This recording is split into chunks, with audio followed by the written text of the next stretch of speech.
There we.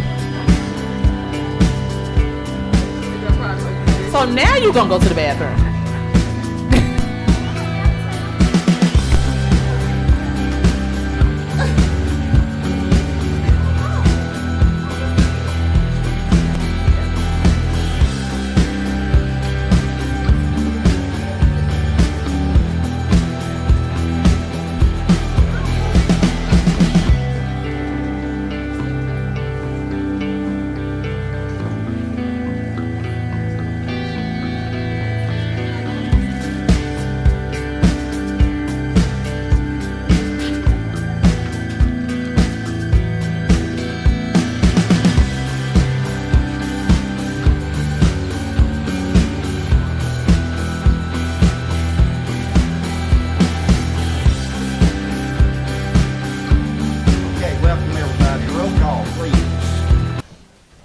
Chairman Smith? Here. Mrs. Black? Here. Mr. Connor? Here. Mr. Daugherty? Here. Mr. Groen? Here. Mrs. Haddon? Here. Mrs. Jones? Here. Mr. Keene? Here. Mrs. Schaefer? Here. Mr. Slater? Here. Ms. Thomas? Here. Superintendent Dr. Robertson? Here. Okay, thank you. Need a motion to approve our Move agenda? to approve. Second. Point of order. Scott, do we need to make a motion or anything to add Felisa's stuff to the, she wanted, We already have. was totally added? I took that as that is the proposed agenda, so noted. Thank you, Mr.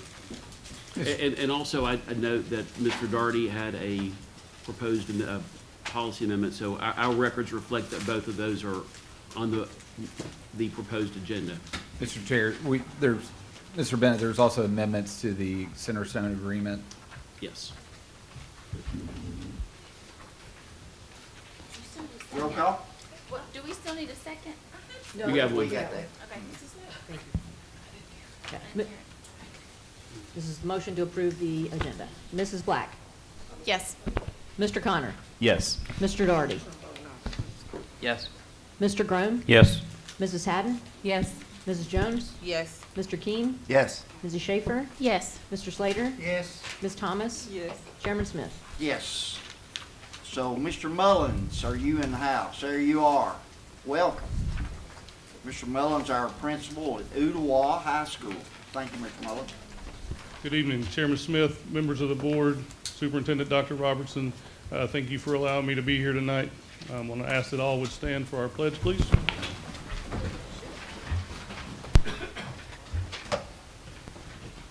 I pledge allegiance to the flag of the United States of America and to the republic for which it stands, one nation, under God, indivisible, with liberty and justice for all. Thank you. You may be seated. Before I start tonight, I feel led just to say a big thank you to our law enforcement and first responders today who acted so bravely and quickly with the events in and around UTC today. Very thankful for them and very thankful that everyone is safe and home with their families.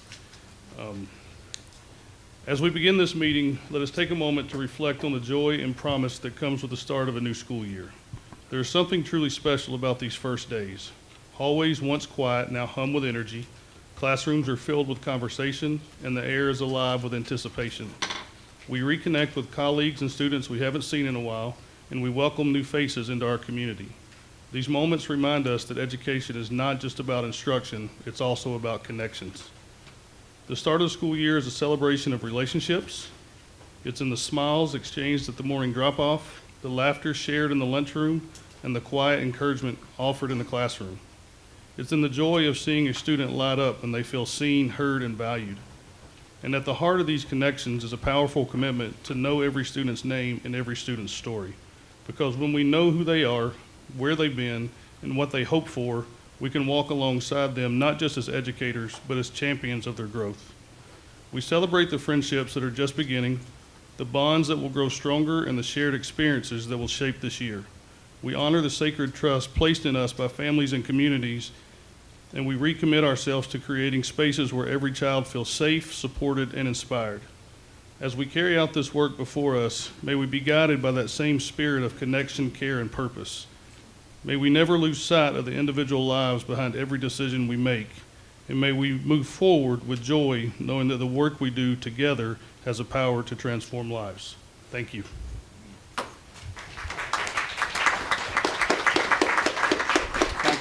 Thank you, Mr. Mullins, thank you. So we've got some exemplars of excellence. Coach James is getting to be a regular figure around here.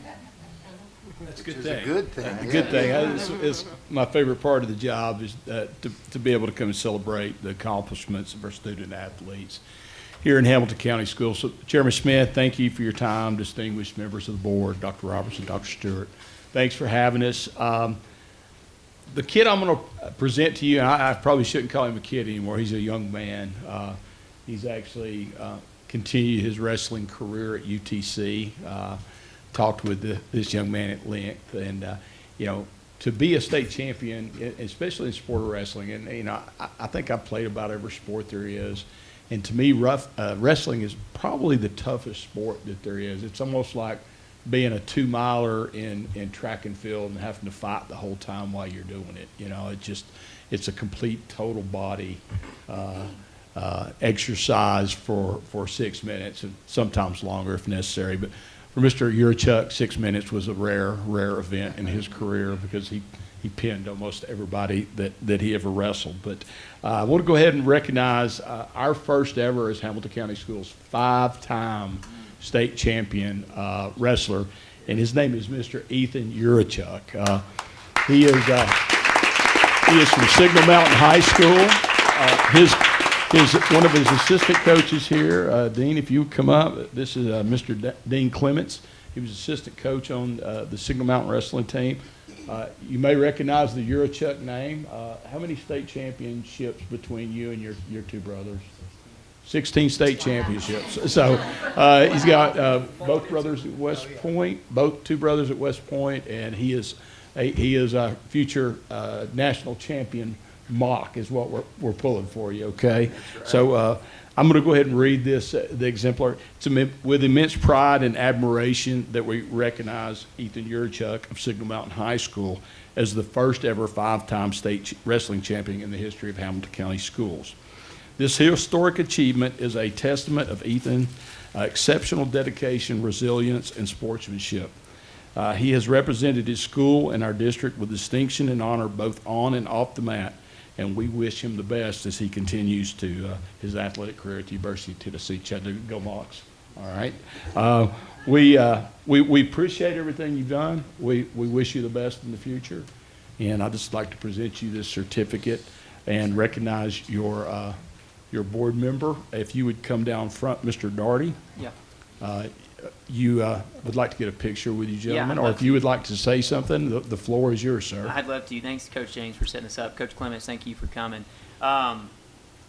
Just to reiterate what he said, there's been, and Anna, my wife, keep me honest, there's been 3 young men in the history of Hamilton County in private school, so private school and public school, that have ever, in the whole state of Tennessee, that have been a 4-time state champion. I think Baylor and McCallie are where they're at. So that I say that to say this is as big of a deal as to be the first public school. This has only been done 3 times in the entire state of Tennessee, so it's an incredible accomplishment. So on behalf of the board, on behalf of District 2, on behalf of, you know, where I get to represent Signal Mountain, where I get to hopefully send my kids one day, I just want to commend you for all the hard work you did. And I know your parents were obviously a huge piece of that, but you represented the mountain so well. You created a legacy. I know you helped that program. So congrats, man. I appreciate everything you've done. Would you chip in, picture?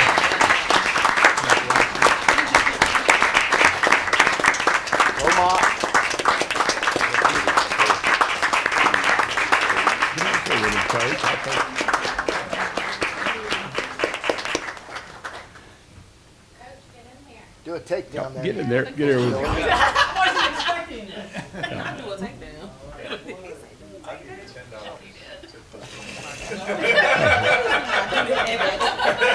Single leg on it. Come on. Yes, sir. Yes, sir. Good luck. Hey, guys, in closing, I want to apologize for my casual attire tonight. I'm going to a ball game, Chattanooga Central, Signal Mountain Open, kickoff at 7 o'clock tonight. After you get done with the board meeting, if you don't have anything to do, come out and support our kids in the first kickoff of the year. So thank y'all very much.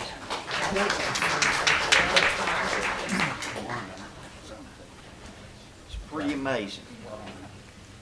Thank you so much. Thank you, Coach James. We have another recognition, and Dr. Stewart has got your name here, but I'm going to steal your thunder a little bit because Miss Reynolds just came to Loftus this year up in District 3, and we've all fallen in love with her and the great work she's doing. So come on, girl. Thank you. Thank you. All right. Good evening, Hamilton County School Board members, Dr. Robertson, Dr. Stewart, distinguished guests. Really appreciate this opportunity, and I'm excited to recognize someone else that's worthy of recognition. My name is Bethany Reynolds, like he said. I'm the principal at Loftus. So excited to be there. I first want to pause and recognize the weight of today in our community. Many of our families and staff have been affected by the events that unfolded earlier, and I was reminded once again of the mental composure and selflessness of our educators. Even while carrying on professional worries about their families, they place the needs of our students first, and that kind of dedication is a hallmark of Hamilton County Schools and the incredible people that serve here. So I wanted to recognize that as well. Before I share tonight's recognition, I want to introduce Soddy Daisy Middle School administrators, Principal Karen Cox and Deanne Mulder, that are here today to support our teacher, Stacy. Yes. And they're here to support a fantastic teacher, Miss Stacy Higgins. And I'm so grateful for the opportunity to now serve here in North River, and it's truly an honor to serve along such incredible educators in Hamilton County. Tonight I'd like to share a story that speaks to the courage and professionalism and extraordinary care of one of our teachers. Too often the stories that capture our attention are the ones that go wrong, but this summer, during our Summer Reach program at Loftus, something went incredibly right. On June 13th, Miss Stacey Higgins noticed that one of our students, Emma Chapman, was walking up the stairs in a way that was unusual. And when Emma was unresponsive to directives to come back down the stairs, Miss Higgins just followed her closely and tried to talk with her. They reached the very top of the stairs, and at that point, when they got to the very top, Emma began to seize and have a seizure. Miss Higgins caught her and guided her safely to the ground, preventing a dangerous fall. She protected her head and positioned her on her side and called for help, all while calmly reassuring nearly 60 other students in the gym. Our school nurse, Shelley Hardy, arrived to administer emergency medication, and together they assured that Emma's safety until our emergency responders could transport the student to Children's Hospital. One of the emergency responders later told me it could have been way worse had it not been for Miss Higgins. Hamilton County Schools is filled with remarkable teachers like Miss Higgins. They don't just teach lessons or manage classrooms, they change lives, and sometimes they save them. Our students are worth every ounce of preparation, vigilance, and care that we can give. In Hamilton County Schools, we have a renewed focus on joy as a strategy. And one way we build joy is by practicing gratitude. So tonight, I want to share and express some gratitude for Miss Higgins, her courage and compassion, gratitude to her leadership team for their support, and to all the educators who show up every day ready to give their best. Wherever we are, I encourage us to be all there because our students deserve nothing less. It's my honor to articulate this recognition from our school board and Hamilton County Schools District for Miss Stacey Higgins' remarkable actions. Miss Higgins, on behalf of the school board and Hamilton County Schools, it's my distinct privilege to thank you publicly for your courage, professionalism, and care. So everyone, if you don't mind, please join me in celebrating her outstanding example.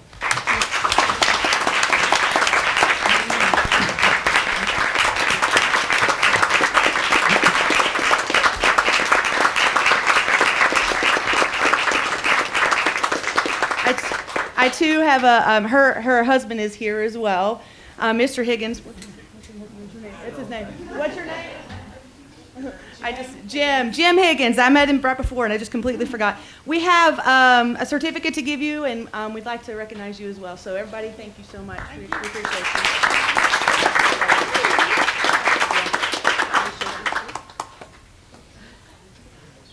Is it you? Steve and Joe.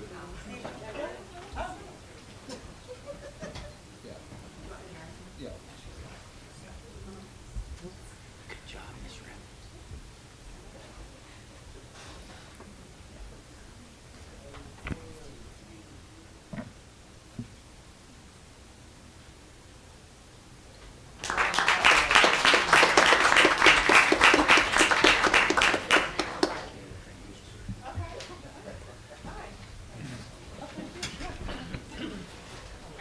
Thank you so much. Thank you. Thank you.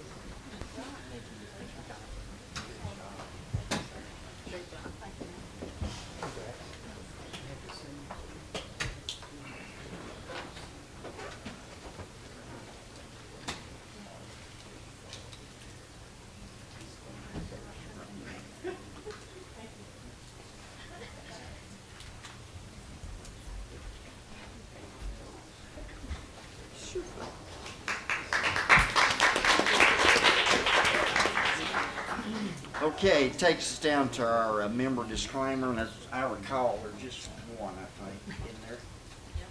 Okay. I declare that I have a family member who works for the school system and that the board's vote on budget policies, et cetera, may have an effect on my relative's employment. Even so, I hereby certify that I will cast my vote in the best interest of the school system. Okay, takes us down to our consent agenda. Need a motion to approve. Move to approve. Need a second. Second. A motion is second. Any items to be pulled? 8B3, 8B3. 3. So pharmacy benefit manager. Yes. Just a question. Okay. Any other items to be pulled? Mr. Chairman, that's actually not on the consent agenda. That's Oh, okay. I'm sorry. Is that under board matter? Thank you. Oh, yeah. Sorry about that.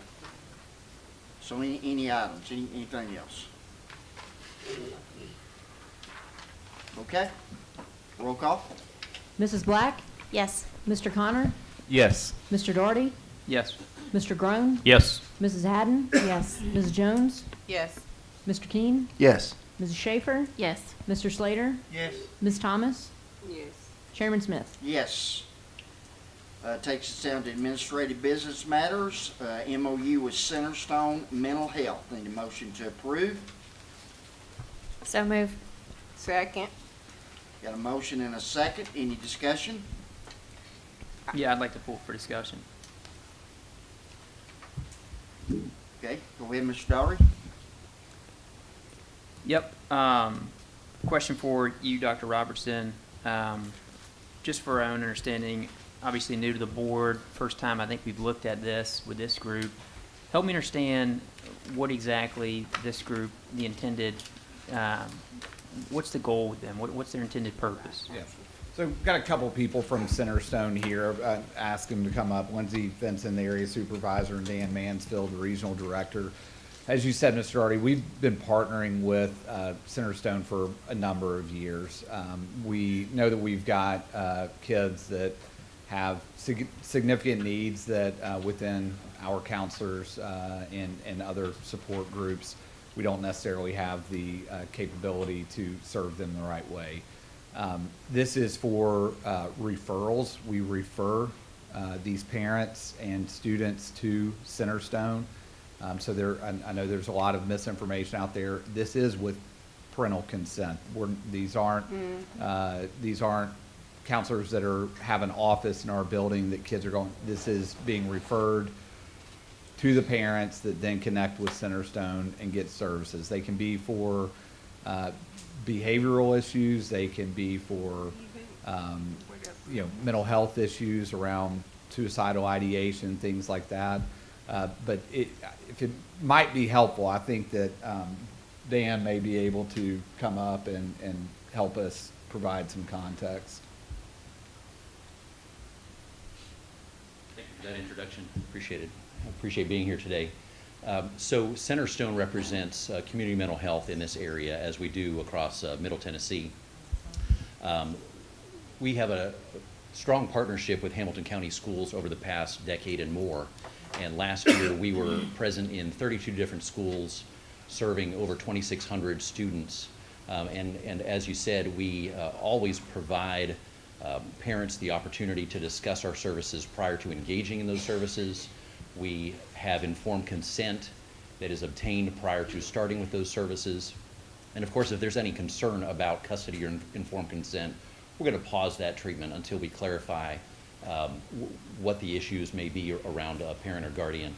So I'm happy to talk about any other specific questions, but over this past year, I did want to highlight that we also treated diagnoses such as PTSD or other trauma-related issues, anxiety disorders, neurodevelopmental disorders, and mood or depressive disorders.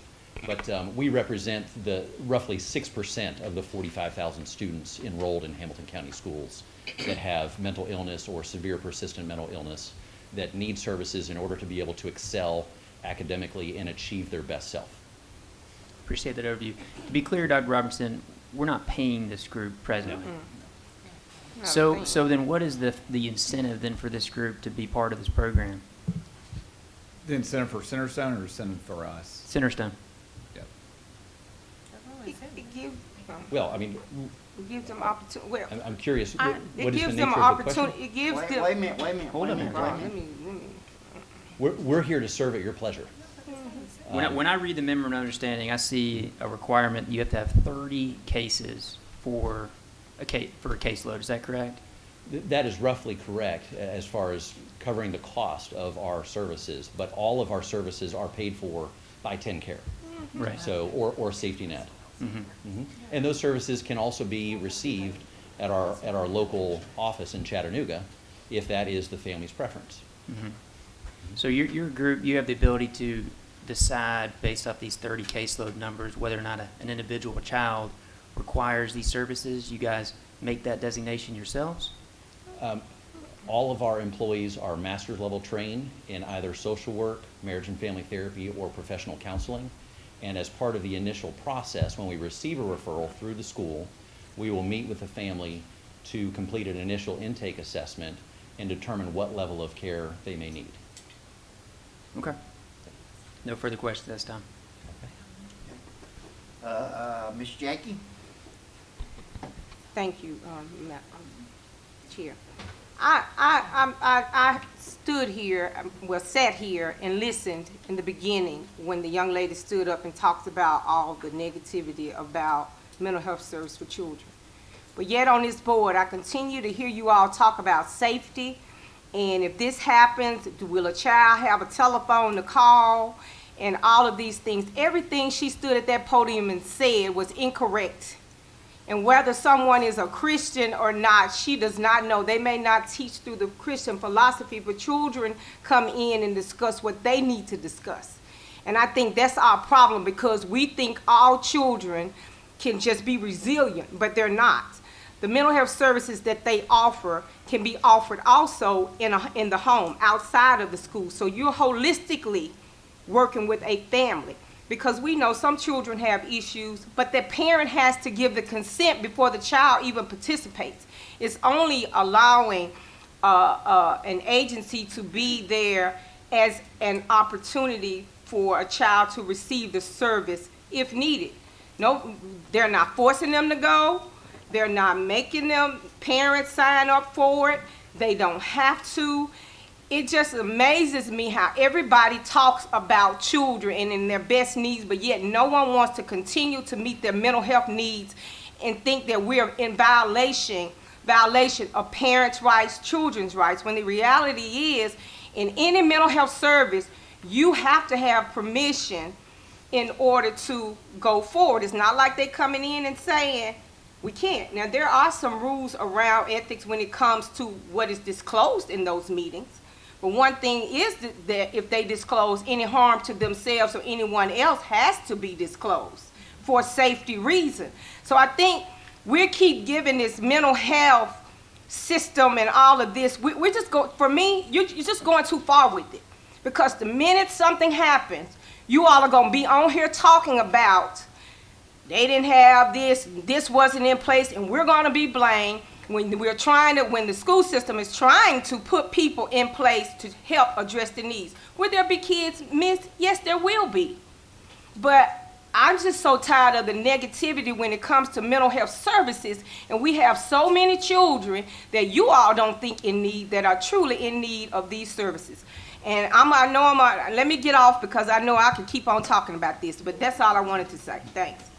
Okay. Thank you for that. Thank you. Ms. Jones? So Jackie actually said a lot of what I wanted to say, but I do want to say this.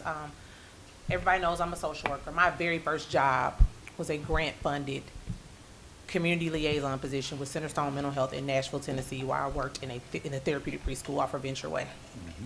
I worked with children in their early education settings, and I worked with them in schools, and then I was promoted to an outpatient therapist. Kids came to me, and I was able to work with them there. So I'm very familiar with what Centerstone does. But even more so, I am very familiar with what Centerstone did and continues to do in the lives of students in the district that I represent. More particularly after the events of November 21st, 2016, in which we had 37 families, 37 children and their families affected by a tragic bus crash. I watched children be afraid to take baths because the water to their bodies felt like the shattered glass through the window. I watched parents come back from losing their only child, all with the supports, and those are just 2 instances of 37 families or beyond. The teachers, myself, as a leader, I know for a fact that if it had not been for organizations such as Centerstone, if it had not been for Miss White in that building, I don't think she would mind me saying that because she was a Centerstone therapist at the time. If it had not been for her and the staff there, that some of those children would not have graduated this past May walking across a stage for Hamilton County Schools at Brainerd High School or at Tyner or at Howard. Their parents wouldn't have been able to stand there and get their diplomas posthumously if they had not had supports from people like Centerstone. And so I do want to say that while we talk about all of these, while there are some, I should say, in our community that would like to negate the benefit of services, be it Centerstone, Joe Johnson, Cadis, Volunteer Minute, wherever it's coming from, Focus, Park Ridge Valley, wherever, or your private Christian therapist or whomever, there are benefits to this. And as a Christian, I will say that I believe God calls all kinds of people to do all kinds of things. And there is benefit to therapists, just as there's benefits to pastors. Pastors are counselors. Pastors have some of these same degrees and certifications. And so I do not take it lightly that people use my Jesus and my God as a vice for their own personal methods. I've sat where you sit and your workers sit, sir. I've also sat on the opposite side as a family member and someone who has received services, and I've seen the benefit of both. So I do not take it lightly that we have skilled, educated professionals in our system, be it Centerstone or Hamilton County hired, that are able to support our children and keep them safe. And given in light of today, because everybody keeps mentioning in light of what happened today, there's going to be a child tomorrow that's going to need a referral to Centerstone or somewhere else in light of what happened today. Because children are resilient, but it doesn't mean that they forget their experiences. They bounce back from them, but it does not mean that they forget them. And I want this board to know, from my standpoint, that we should be cognizant of that. Because but by the grace of God, it's somebody's child today, and it could be yours or mine tomorrow. Thank you, Ms. Jones. Ms. Shecker? My question is, Centerstone's not the only agency that can provide these services. So when have we put this out for other agencies such as Cadis? Cadis is Well, I know that, but I'm just saying there are other agencies. We have Helen Ross McNair. We've got other agencies that we work with as well. We work with On Point, and then Helen Ross McDowd, right, that provides similar services. I'll go back to the question I thought was being asked, like, what is the benefit for us as a district? Obviously, there's a benefit for Centerstone, but for us as a district, what we recognize is there are a lot of families and kids that don't have the resources and don't have the connections to get this kind of assistance and help. And I want to be clear again, this is with full parental consent. What I see for us as a district is we're being a connector of families to resources. On the parental consent side, are they coming into the classroom to absorb, They do not come see the in. child in They the do not classroom come in the setting? classroom full. It's individual and family therapies. We do not provide any kind of classroom. Are they observing the student in the observation classroom? unless the school has asked us in the past. Now, that is a typical practice of like functional behavioral analysis, but that is only at the request of the school, and that is not the typical plan for how we execute treatment. We will provide individual treatment. We will provide family therapy, whether it be in the school or in the home setting. That's where my concern lies, is if there's classroom observation of children whose parents haven't Then consented. I would recommend if that's like what's keeping us, then let's put something in there that says if we're doing that, we'll get consent of families in the classroom. And to my knowledge, the changes to the MOU that's before you today includes your legal department's recommendations to change that wording. I think it was bullet point 3 or 4. So we are happy to follow any policy and procedure that the school so suggests.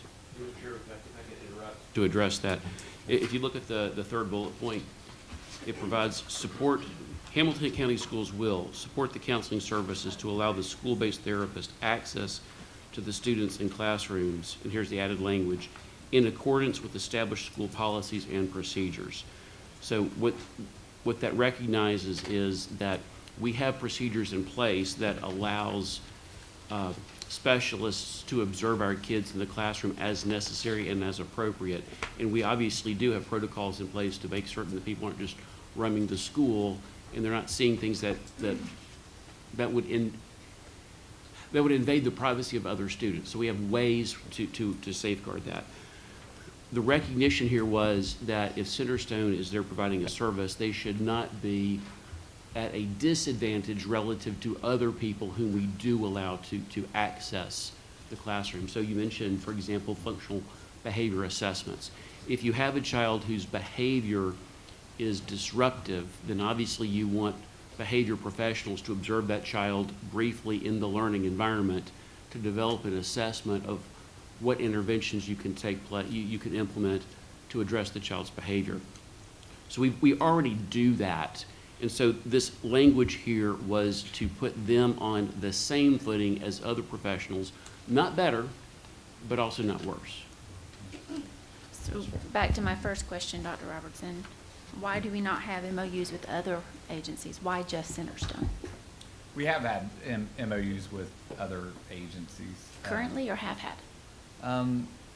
I'll need to look into that. If you give me, we can get it back tomorrow. I don't know off the top of my head. To my knowledge, there are currently some schools that receive services from Helen Ross McNabb.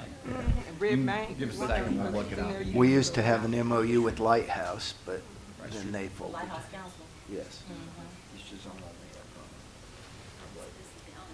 It's the only we have currently, though, I believe. I don't think that's correct. We're looking it up to see. And then parents are,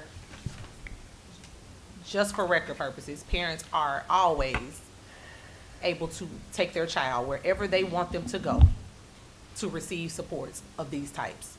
Nobody's saying they have to utilize Centerstone, but it is a resource that is readily available to recommend them to. But if the parent want to take them to Timbuktu to a therapist, they can get them in the car and take them. So I'm gonna check. Yes, sorry. Okay. So, Okay, Ms. Black? Excuse me, just a second, go ahead. So MOUs with the On Point are through Community Forward as part of the Community Forward program. With and who? Community Forward program and the schools that we're serving. With On through- Point, that's not a mental health agency. They do work in spaces like this, yes. They're not, but that's not a mental health agency. And then Helen Ross McNabb has school-based MOUs. Okay, all right. Okay, Ms. Black? And only one left is mental health court. I just want to be clear. There are instances you can provide like a therapy session at the school if that's what the parent consents to. That is correct, yes. Okay. I feel like there is a real disconnect between the public discourse about how available these resources are to families and what the actual lived real experiences of families in our communities are. Not everybody has the resources, support, or availability to make it to a therapist appointment before 6 p.m. for their children. That doesn't mean that their children don't deserve to have mental health supports. I see this as just taking care of our kids with the parents' permission. But this is a way that we can support our students and our families and help address some of these issues that we don't have control of outside the home, right? But that definitely affects the way that our students show up to school every day. I just get really frustrated when the narrative is always, well, the parents can take care of that. Not every caregiver can. Some caregivers work nights. Some caregivers have 2 or 3 hourly paying jobs. Not every caregiver can make office hours for a traditional doctor or therapist's office. The fact that we are able to offer these services at school for the families who can't get there, or just make it easier for our kids to access mental health services that they need, I think is a good thing. If there is something happening with, I'm not with my kids every day at school. I don't know what, like, who they're beefing with their peers. Like, I don't know these things because I'm not at the school. If a teacher or a counselor or an administrator sees something happening with my kid and tells me, hey, I think they need help and we can do that here, I want, as a parent, I want to know. I want to know, and I think most parents feel that way. And we really need to, again, emphasize, this is not being pushed on people, it is being offered. This is not required, it is an offering that they can choose, and it is a way that we can take care of the kids in our school building. And I just wanted to be really, really clear that everybody understands that not every caregiver can access these things outside of school hours. And what you do is really important. Thank you. Thank you. You say? Yeah, I just have a quick question, because you said that TenCare provides, the costs of the services and all. What if, a lot of kids probably don't qualify for TenCare, and I was wondering about those kids. Sure, great question. So for those that don't have TenCare, we can screen them for safety net block grant coverage through the state. That is based on a qualified mental health diagnosis and their household income. So we can certainly go through that with a family to see if they qualify. We also have a sliding scale or client assistance program if they don't qualify for safety net that extends that eligibility. And then of course, if they have commercial insurance, we have licensed providers in a few of the school systems, but we also have licensed providers at the clinic that they can see as well. Thank you. You're welcome. Ben Daugherty? Yeah, thank you, Chairman. Here's where my reservations are. And everybody's kind of giving their opinion on it, so I'm just going to give mine, and mine's from a position of a parent. Here's where I have hesitation. I don't know you that well. You seem like a nice guy. But where I have pause is people that are not part of Hamilton County school system directly. Meaning, I don't know really much about your company's philosophy. I certainly don't know much about any of the individuals that you're going to employ across this school system. I don't know their background, their beliefs, their ideology. And the idea to put someone that we really don't have, quote unquote, control over from an employee perspective, that doesn't align with our values when Dr. Brown hires someone to be a position, that gives me grave reservations. Because at the end of the day, growing up's hard enough, and obviously it's parental responsibility. And Jill, I hear you. I know that. Like, not everybody is there, and I know it's difficult. But the idea of putting people that we don't know, that didn't go through our hiring system, having an impact on a kid in a very vulnerable time in their life gives me absolute reservation as a parent. I know they get hired to us. Thank you, Chair. If I may read something in response to that.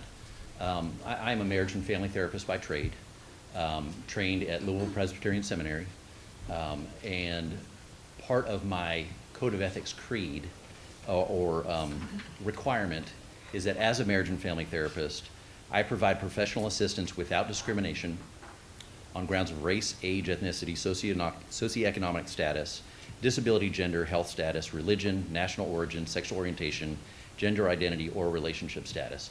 And it is not our place as a mental health provider to affirm or unaffirm someone's personal beliefs. It is not.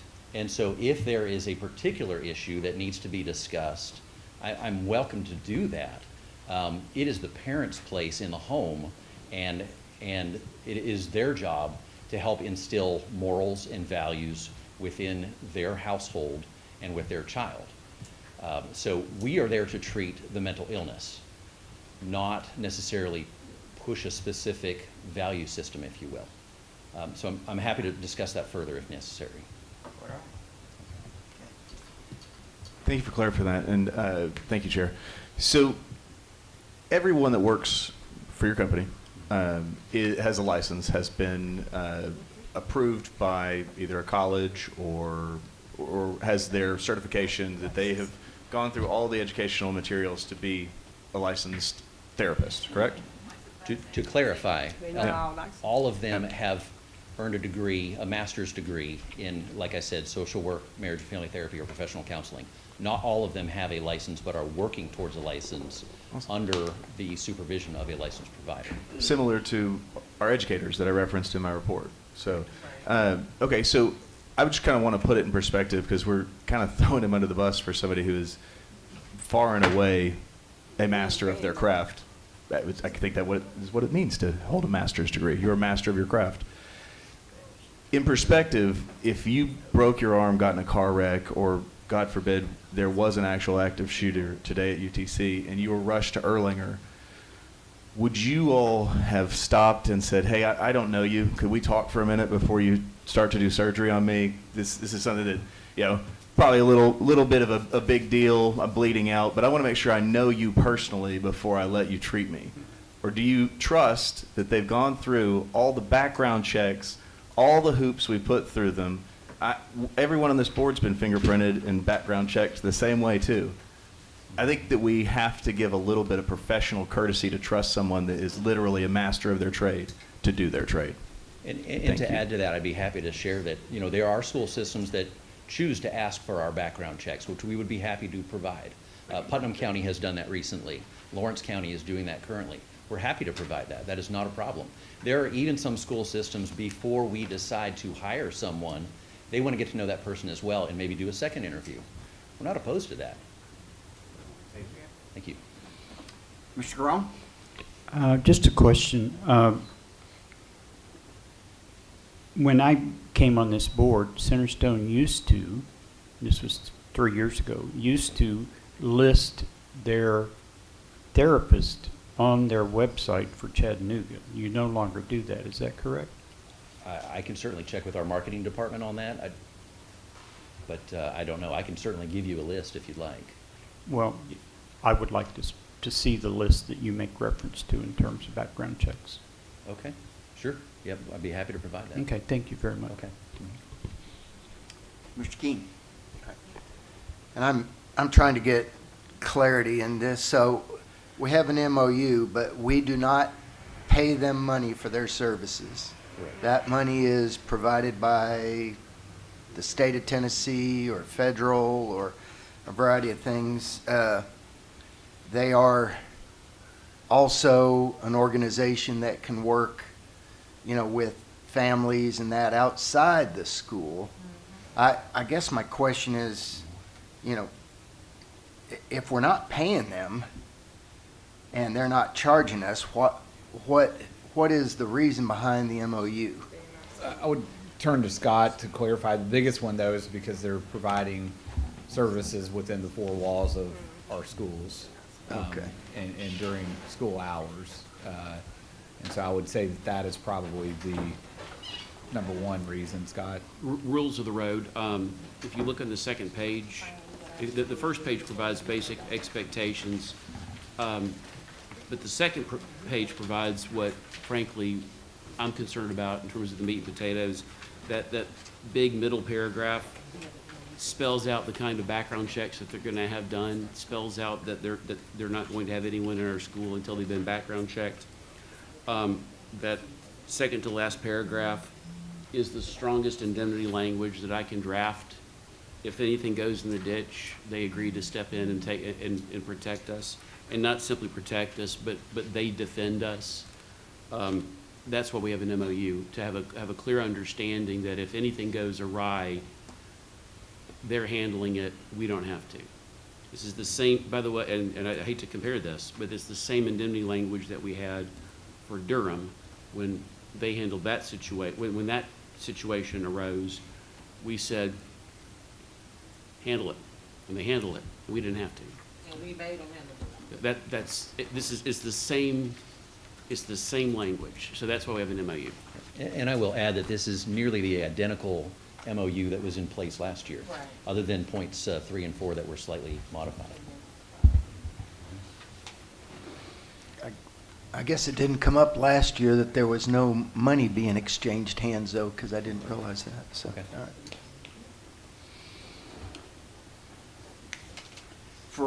right.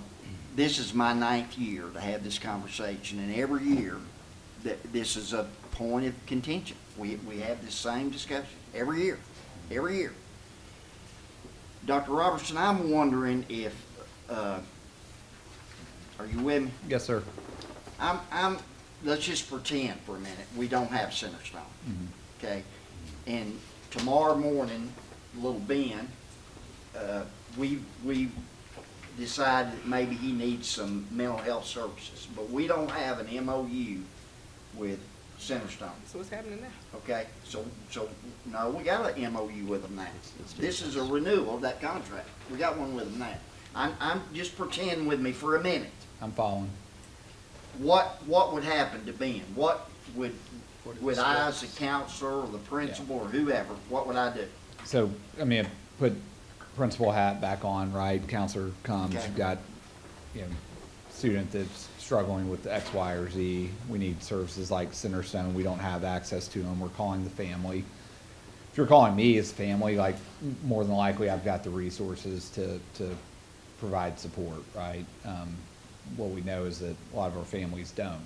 I think it's a very valid point that not only do they maybe not have the resources or the connections, but providing services that in the afternoon after school is extremely difficult. Taking time off work to come pick your student up and take them off campus to receive services is very difficult. And so in my opinion, what we're doing is creating a hardship for a family to get mental health services for their son or daughter that really doesn't need to be there. I know my experience in school and probably a little bit more sensitive to this to some because I've been in schools and I've seen it, right? And I've seen kids that needed this support, that family didn't have it, that family couldn't make it work, X, Y, or Z. What Centerstone does is provide an opportunity during the school day with family consent, with family permission, to get services that our students need. And this is not, again, this is a small percentage of students in Hamilton County. I think we said 6%. So we're not talking about the majority of our kids that need this, but there is a group of kids in our district that are hurting, that need support, and what this does is allows us to provide access to a resource that doesn't create barriers for family to address mental health needs. I look at this as almost the exact same thing as what we're doing in places like Clifton Hills with our nurse practitioners. We're removing barriers for families. Again, this is with full family consent. They don't have to. You can call the family and we can offer it, and the family can say no. They never even talk to anybody at Centerstone. So it's with consent during the school day, removing barriers. If we don't have it, we're pushing back to the family. The family's on their own to provide support for their kid. So, going back to my scenario again, so little Ben needs help, and we have this organization called Centerstone. Why do we not have this organization called Joe Johnson or XYZ Counseling Company? Why is it just Centerstone? We've had in the past, and we still have, with Helen Ross McNabb, as I mentioned earlier, we have school level MOUs that they're working there. This is Patricia's walking up to answer it. All Good evening, everyone. So I've heard several times, why is it just Centerstone? We have Centerstone, Helen Ross McNabb has also been mentioned, but those are the two school-based counseling or therapist programs. So they are school-based. The other, Joe Johnson, some of the others that you've named, they're not school-based, right? So every once in a while, they may go into schools and see students based on parent consent, but they're not school-based programs. So that's the difference. Do we Can I also tell the difference? just a second, do we issue any kind of RFP and give some of these other organizations an opportunity to offer school-based? I don't know that anybody offers school-based. You're not paying. But you're not paying. Okay. But for clarity, if I took my child to intentional healing and his therapist sees him at intentional healing, and I work with his counselor, Miss XYZ at Battle, because whatever's going on with him and I want them to come into his classroom, I can do that as a parent. I can work with the guidance counselor there, with Dr. Whalen and whomever else there to come and meet with him out of class to do whatever, right? I can do that as a parent, correct? Yes. Okay. And Ms. Jackie. every mental health agency does not serve children. You have Helen Ross McNabb that does have it. You have Centerstone that does. You have Mental Health Connect and Mental Health Corporation that does serve it. But everybody, like when you say Joe Johnson, for me, when I think of Joe Johnson and having been in the mental health field, I think of adults that they generally serve. And so everybody, I know you have individual counselors and things like that, but when you come to nonprofit, everyone doesn't serve children. So for me, that's why I see Helen Ross McNabb and why I see Centerstone. But like I said, you have two others that I could think of that do home-based case management and things like that. Utilities has a program, an intensive program somewhere that they do too, but everyone doesn't do it. So that I wanted to say that. But can I answer the Sure, go ahead. But I like to say to my colleague to my right, your left, having been a social worker and worked with children in crisis, if something was going on with little Ben and Centerstone wasn't readily available in the area and the social worker couldn't make the referral, and depending on the level of whatever was going on with him, he reported to his teacher and or another staff member, and he made it home that night, a call was made from the principal. Mama was at work, mama wasn't at work. Mama got the call, said, oh, I'll talk to daddy about it. Forgot to talk to daddy about it, we'll talk tomorrow. Or mama was at work, didn't get the call. Tomorrow could look different for little Ben and or the school. And it will be said that, oh, he said something to Miss Jones, and then Miss Jones didn't do anything about it. Because that's what happens. Whether we didn't have the service in place or not, you've been here long enough with me that when nobody else gets blamed, if it started at the school, it became a Hamilton County failed to do something. And I think this offers us the precautionary measure of saying, they said something to Ms. Jones made a referral. Once Ms. Jones made that referral, or to the social worker made that referral, Ms. Jones and the social worker have done all they could do. But if you leave that to the premises of the staff, then do we have staff that's gonna continue to call Mrs. Smith until they get an answer? I mean, maybe we do, maybe we don't, because we don't know them either. We don't know how diligently they gonna work for a kid. We would hope they would keep calling until they got somebody based off of what Lil being said, but we don't know that. But what we do know is a referral went into a licensed clinician that was able to address the trauma, the crisis, whatever was going on at that time, because they are legally and ethically obligated to do that. That's what could have happened to Little Ben. Or Little Ben's mama could have got the call and sent him on down there to intentional healing. But we don't know that. And that's always the chance I think you take when you don't have some type of service available to address that. I just want to be transparent in the fact that I have concerns that it's only Centerstone. I have fundamental concerns with some things I see on your website that I can't vote for. Okay. So the fact that we only have one option is concerning to me. We have Helen Ross McNair, right? We don't have an MOU. Well, you looking at their website, go on and get to looking now. So you can be ready. We don't have an MOU. Okay, anything else? Ms. Schaefer, if I may, I appreciate that, I do. As a very conservative man, I don't agree with everything that others in this community might agree with. However, again, I have an obligation as a marriage and family therapist to treat everyone regardless of their background, and I will meet them where they are at. Not to push an agenda, not to push a lifestyle, not to push decisions about who they may become, but to help them overcome their mental illness, just like a medical provider would do. They're going to step into that space and treat them medically regardless of where they're coming from. So thank you for your concern. I appreciate it. Quickly say, I agree with what you just said. If everyone does what you said, that's the right process. Can you guarantee that all your other therapists embrace what you just said? How could I possibly guarantee that? I don't think anyone could guarantee I that. think that's the point Ms. Schaefer's making. But I think there's an ethnic clause in which what he just said, you have to, when you're doing counseling, professional counseling.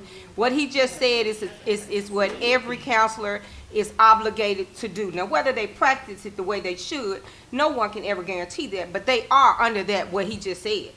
Because as going through that training, I had to be that same way, and ethics always come up with it, because sometimes the ethics that you have to do as to being neutral in situations go against a lot of counselors' religious belief or whatever.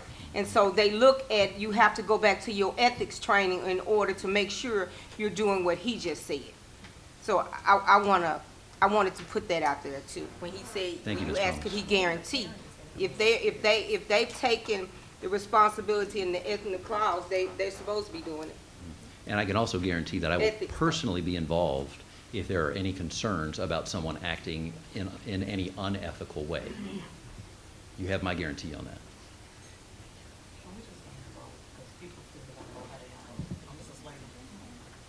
Steve Slater? Let's just vote. I'm Okay. Question's been called for. Roll call? Mrs. Black? Yes. Mr. Connor? Yes. Mr. Doherty? No. Mr. Groan? No. Mrs. Haddon? Yes. Mrs. Jones? Yes. Mr. Keene? No. Mrs. Schaefer? No. Mr. Slater? No. Ms. Thomas? Yes. Chairman Smith? No. Motion fails. We're gonna call them when it's time, something happened to Lil Ben. All right, we're gonna, takes us down to differentiated pay plan, 25-26. Need a motion to approve? Motion to approve. Second. No lights, roll call? Mrs. Black? Excuse me. Wait a minute. I do have a light. What you just say? I don't. Okay. I didn't have it on, but it Go ahead. just came too fast, sorry. Go ahead, Ms. Hagan. So, are we discussing the differentiated Yes, pay? yes.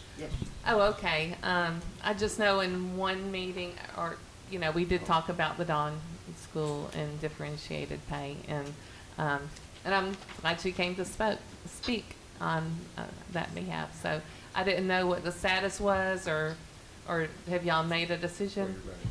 Yeah, it's included. It's in there. Well, that just showed I didn't read everything in the fine print, but thank you. I appreciate you doing that. Okay. Anyone else? No lights? Roll call? Mrs. Black? Yes. Mr. Connor? Yes. Mr. Doherty? Yes. Mr. Groan? Yes. Mrs. Haddon? Yes. Mrs. Jones? Yes. Mr. Keene? Yes. Ms. Schaefer? Yes. Mr. Slater? Yes. Ms. Thomas? Yes. Chair- Chairman Smith? Yes.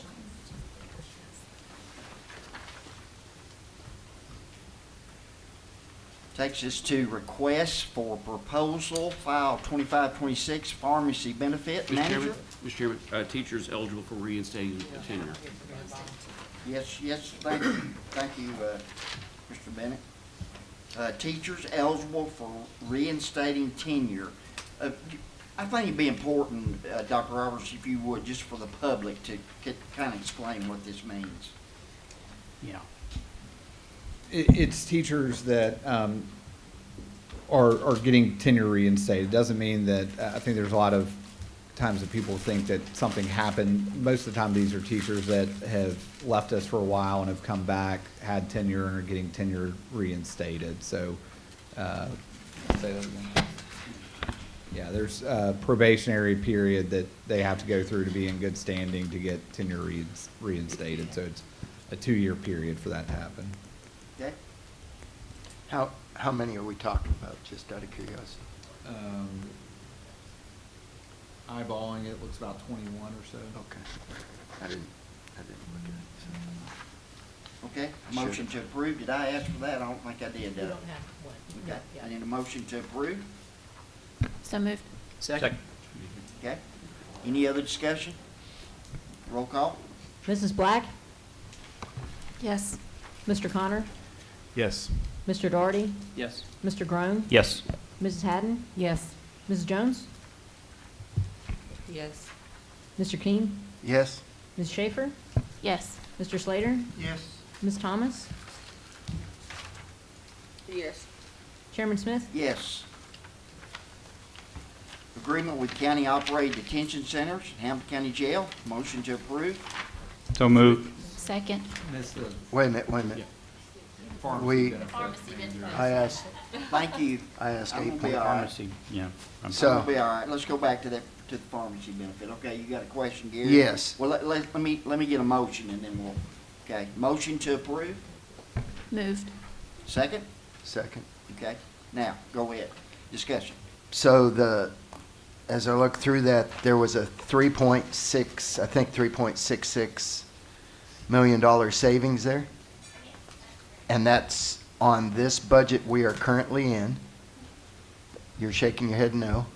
If you remember when we went through this last spring, this is going to kick in after December, so it starts Right, the January. So we January. budgeted for about a 1.8 million savings in FY '26, this current year. Okay.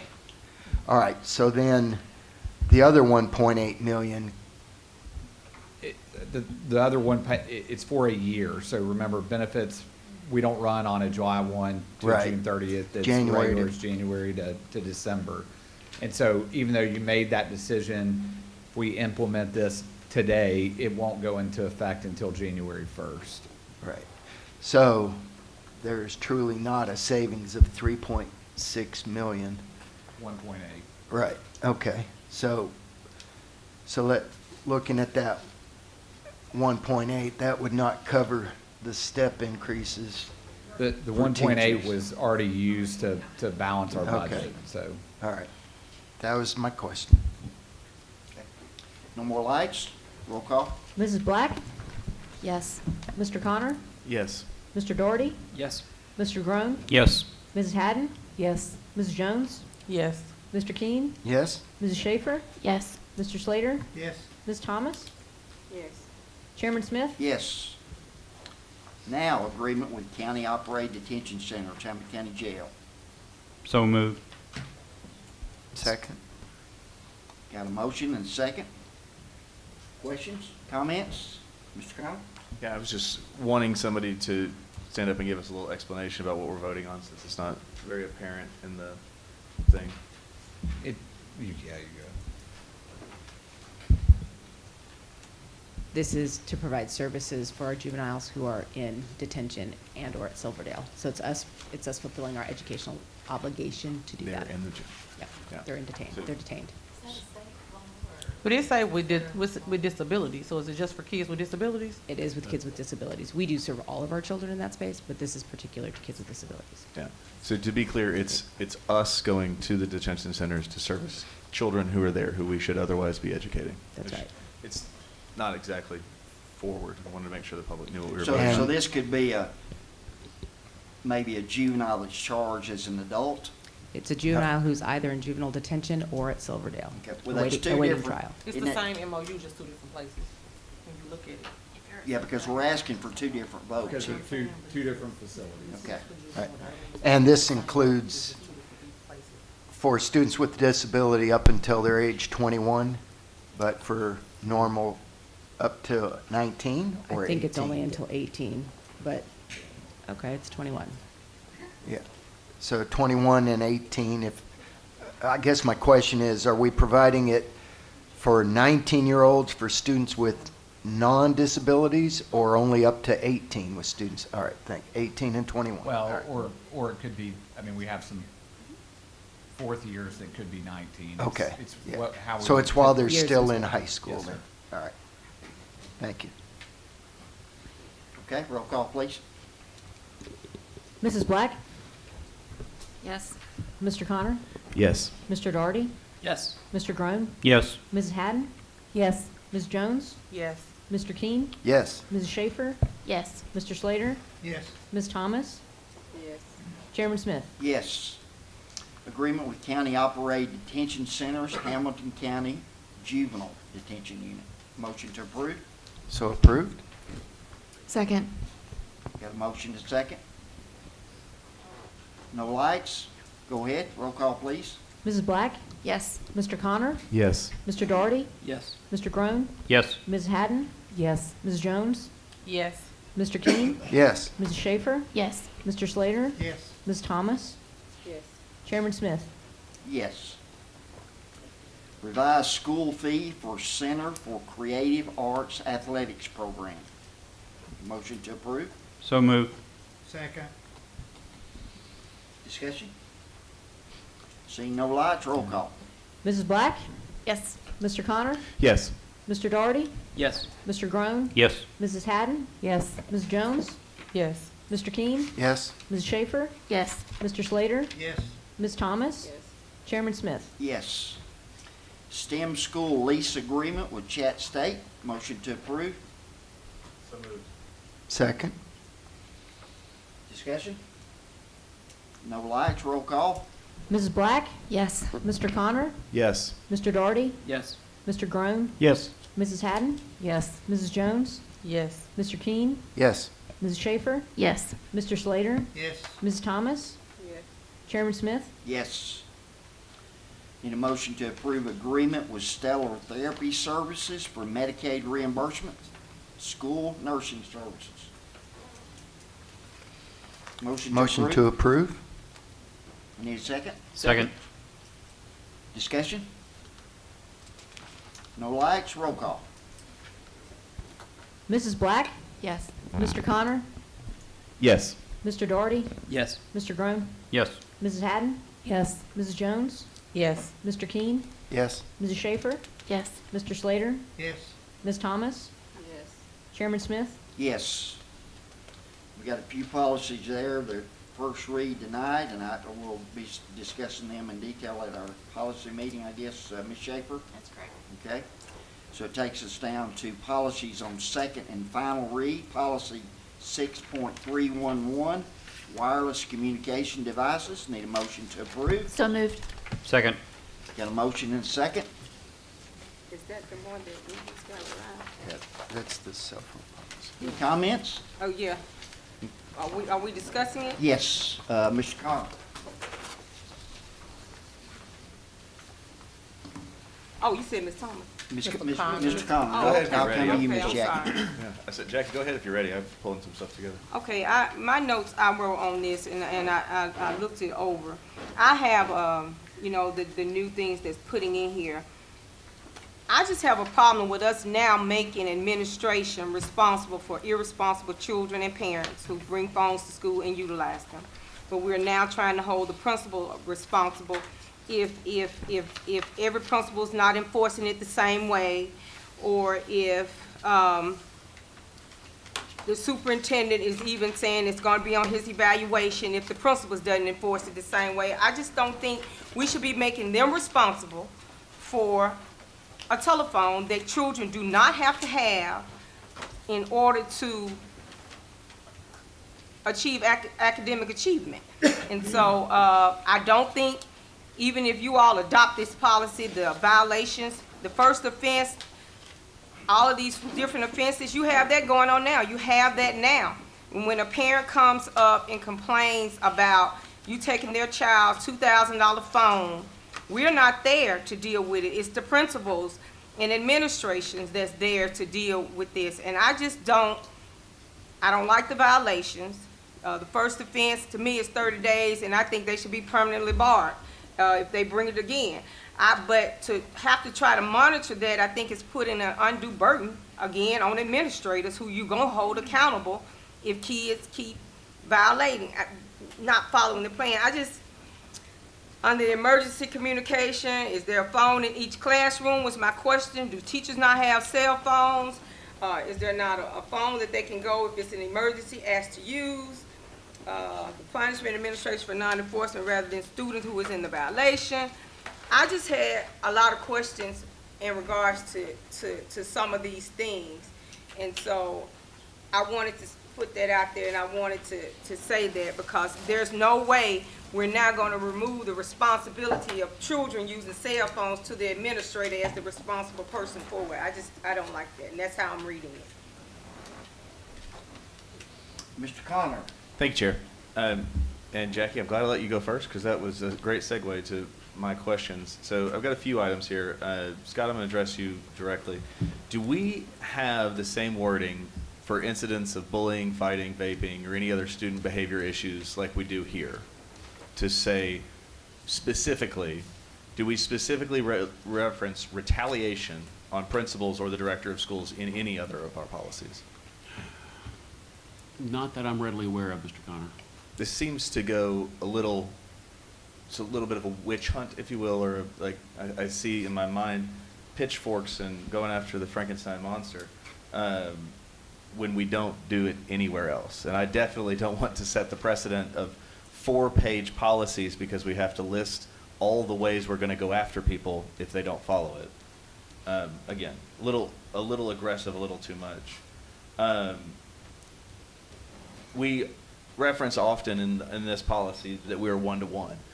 If we continue on the same budget structure that we've done this year, we will not be that way soon. We already had gaps in getting our one-to-one devices to our 6th graders, 4th graders, and other children in need. I experienced it. I know that Jill experienced it because her daughter's at one of my schools. And so it's difficult for us to say that we're doing all these great things when in reality we're not because of our own choices. Continuing down continuing on the kind of witch hunt and my use of metaphor, page 4, lines 1 through 3. Scott, do we have any other policies where we require the policy to be posted in every classroom and all common areas of a school? My mental image is the Harry Potter movie where they've got the ministry decrees covering the entire door to the cafeteria at Great Hall, and all of these laws and rules that we may make up that we now have to post everywhere. Do we have any other policies that we're required to post? I suspect we probably do have our anti-bullying policy posted. In every room in every common area? In every room, I won't say that. I won't say that. I mean, I was going to say, I would offer that I would like to think I spend a good amount of time in our schools, and I couldn't tell you where that is in most of the schools. I do know that there are some bulletin boards around and in the offices, but I can't think of that in every classroom. Somebody correct me if I'm wrong, but there are no other policies posted in every single classroom? Okay. I feel like this is Jeopardy. That's fine. I don't know the answer to I your think that question. nobody knows the answer. Students out here, Well, they could tell us if they have that posted in every one of their classes. My librarians is here, and it's not posted. You don't have anything posted in the library like that, do you? I don't have anything posted that talks about all of our anti-bullying stuff. It's innocent education either in the lobby or right outside our cafeteria door. You know, kind of like it worked with Title VI and Title Right. Even when I ran restaurants, we had, by the bathroom, there was a bulletin board of all the OSHA and everything like that. So, again, my line of thought here is just 4 pages that go a little hard in the paint. All right, so continuing on, page 2, lines 11 and 12, and page 3, lines 31 through 35 contradict one another. In lines 11 and 12 of page 2, it references that we must only use in case of emergency if the principal, if given permission of a teacher or administrator. And if you continue on down to the next page, it restates the emergency communication plan, but in no way states that you have to get permission from anyone specifically to use it. It's just in the case of an emergency. They do say that they'll be the primary point of contact for them, but it doesn't say that they have to give them permission. So we contradict ourselves and don't state what an emergency is. It's just not clean. And then finally, at current, we have permission in our policy to allow the principal or administrator to decide if they don't want phones to be used at different times, hallways, lunch, etc. One of my principals has already implemented that this year and is happy with the progress, happy at the school. I've not personally polled the student population, but says that it's being received well. I have another principal who reached out to me specifically wanting to say that in high school we're trying to teach responsibility and demonstrate that responsibility. So understanding that absolutely during instructional time they should not be allowed to have their phone, but it should be up to the principal discretion if they should be used at lunch. I have told members of this board from this DS that I could go either way on the lunchroom part of it. I definitely, due to law, know that the phone has to be on their person, turned off, or in airplane mode as our new version states, but it has to be allowed to be on their person. So I think what I'm saying is I have said that I believe it to be the will of the board that changes, but it would be remiss if I didn't state what one of my principals has said, and it echoes what I had said about making future-ready kids, like making kids who aren't scared of this device, who know how to use it properly, teaching them the right ways to fight off bullying. I guess that's not the right way to say that, but to know about and be standard with bullying, and to raise them to use their tools around them to be truly future ready. So that's the last part about this, but there's a lot that we need to clean up. I'm not going to support something that has such retaliation and so wordy and so further than precedent is set for all of our policies. That's my biggest issue. I would support this the way it's written if we could remove some of that kind of witch hunt stuff. That's where I'm at. Mr. Slater. Thank you. My only I support this 100%. My only thing would be we need to make this effective November 1st, or so every student will know, hey, here's what's coming. Be ready. Effective November 1st, we will take your phone up, period. Or we could do it, I don't know, after the first quarter, even after the first semester. But I think if we get that word out to every student and every parent, and everybody knows this is what's going to happen, I think we'd be better off. That's my idea, anyway.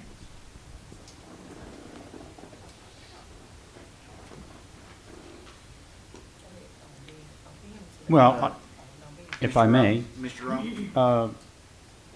what Mr. Connor was talking about on page 4, I see no reason why we have to put this in every classroom. It's just, No, he was saying it wasn't. He didn't say that. yeah, well, I agree with you that this part of it should be stricken. You know, it's going to be communicated to the students anyway. Yeah, so, no. To force just think about how many classrooms we have in 70, how many schools? 73 schools? No. We need to strike that, and I make that motion that we strike that last sentence. Second. Well, I have a comment on that whenever. Okay. We can have discussion on that motion. So I think I heard that you were making a motion. Yes, Was sir. that in the form of a motion? And, okay, so what, let me see this here, Ben. I don't even know, what's the line? What was your motion, Larry? To strike the last sentence on page 4. Schools will post reminders of the policy in common areas and classrooms. Yeah, at least strike it in classrooms. Okay. All right, so, your motion is to strike schools will post reminders in classrooms. I don't think we need to put something else on the wall that nobody's going to read. And I So- seconded it because I believe So it would again, be in the your handbook. motion is students, or schools will post reminders in classrooms. That's what you want struck. No, I want the whole The last whole sentence struck. Okay? And that's what it That's your said. motion. Did somebody second that? I did second it, sir. Okay, so we got a motion and a second. It's a motion to amend. So, So for the record, we have a motion, we have a main motion on the table. We have a motion to amend by Mr. Groan to strike the last full sentence on page 4 of the policy. It was seconded properly by Mr. Connor. Okay, so we're voting on the amendment. So we need to vote on the amendment. Okay, Discussion though. so, well, we're going to. Okay, just making sure, Before I sorry. call, yeah, before I call for the roll, Okay. we want to discuss now the amendment. Yes, sir. Yes, sir. Discussion to the amendment. I got several lights on here, so I'm assuming that's what you want to discuss. No, we was on with the original motion. All right, that's the reason I'm asking. I want to discuss this. The amendment? She wanna discuss it. This motion is what I want Yeah, to this discuss. amendment. The amendment. The amendment. Yes. Okay, go ahead. Okay. I'll just say, as a former high school teacher who really struggled with, this particular policy, in my opinion, is a lot harder to enforce. Students are addicted to their phones. I think it's different than most other policies, or I think it would be good to have it posted just to show everyone that we mean business. This is a policy, we need to follow it, and I don't think there's any big deal as a former teacher, for students to be able to see that sign coming and going. I think it would really help enforce this new policy that we have. That's my opinion. Okay. Anyone else have a comment, question about the amendment? About the amendment, I agree with police. I think it should be in the classrooms for kids. I don't even agree with the policy, but if it's anywhere, kids at least know that it's in the classroom. They can't say they didn't know. They can't say they've never seen it. So I could agree that it needs to be in the class, in a classroom. So when they walk in, they see it. But I don't even agree with this, but I'll deal with mine afterwards when I want to make some amendments too. Okay, Ms. Summers, thank you. Fritz? So this policy, these violations to this policy, the same violations we had when I got here in 2014. No. Typically, I have a goddaughter that just turned 22. I remember she was a student at Tyner Middle. Her phone got taken 3 times. On the 3rd time, it was for 30 days, and then her mama had to pick it up at the end of the school year. And I remember my friend being very upset 'cause she paid a bill that she didn't have a phone to. Similar concept. Might not be exactly the same, Justin, but it was similar. And it was in that blue trifold code of conduct. You remember that? No, don't, you know, I got a mind of an elephant. It was in that blue trifold code of conduct with the old seal on it. Memory of an elephant, right. Then we created this catalog called the Code of Acceptable Behavior. And it was in there. Parents, same way with these ripped jeans and these too short skirts and crop tops and everything else. These parents sign it every year at open house where they're supposed to have read it. But clearly reading is fundamental and comprehension is key. Because they sign it and then they don't remember 2 days later when they send little Carissa with a crop top and ripped jeans. They don't got what the parents sign. And the teacher or the principal was held accountable for what the kid came to school with or had. The kids, as they get older, they sign stuff. And while y'all talking about posting this in the classroom, we just said the kids look at their phone all day. So you might want to put it on a digital piece and let them look at it after the fact when they get home so they can see it, because they ain't looking at what's on the wall. I mean, it's kind of, I don't understand. It's like both sides of the neck. You say they digitally inclined, but then you don't want them to have a device.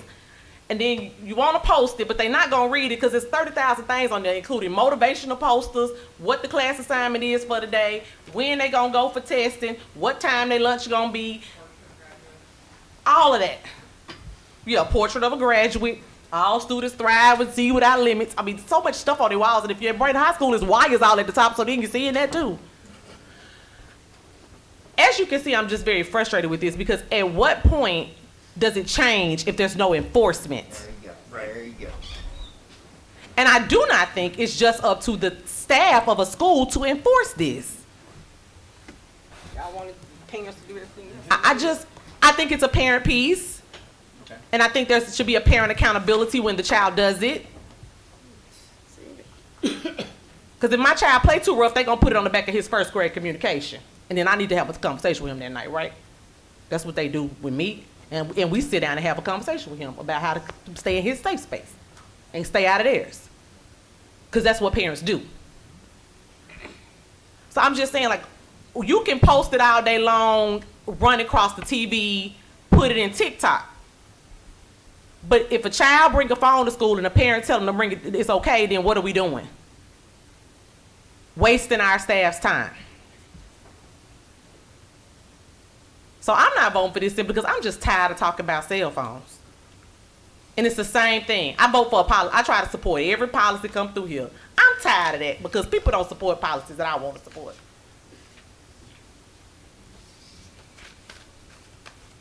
So this amendment, the first motion, whatever, I'm not voting for none of it. And let the chips fall where they may with the school. And my little nieces and nephews probably be mad. I don't care. My child don't have a cell phone. He's in the 1st grade. And I put up his device weekly. He gets it on Friday nights. We take it back on Sunday nights because we're parenting. That's what we do. But I don't know where y'all want to post it at that y'all think these kids going to see it because they're not going to look at something on the wall. They're not. So you might as well run across the bottom of something they looking at because they ain't looking at HamiltonCountySchools.gov either. Mr. Grown. And that's the reason why we've had to go in and change some policies with this board and the one prior to it, is that the vast majority of our school leaders enforce the district policies. And there was just a very few that didn't enforce policies. So then you have to come back and try to say, well, you have to do this, but those people weren't held accountable. So if you don't hold administrators at the school level accountable, then you have issues like this. So I just want to say I completely agree that last sentence needs to be stricken, and I still put that forward. Okay, Ms. Thomas, you want to speak to the amendment? I do. We have sat here all this time, I'm kind of tired of it too, but nevertheless, and we always hear about these parents' rights. But yeah, we are not having parents being held responsible, because I guarantee you, the majority of the students are not paying for those cell phone bills, so it's the parents. So are we worried about parents' rights when you take them up for 3 days, and when you take them up for 30 days? What about the parents? They're not, I don't see where a parent has to sign an agreement. Maybe it's in here and I misread it. Well, we're not the parents gonna be responsible.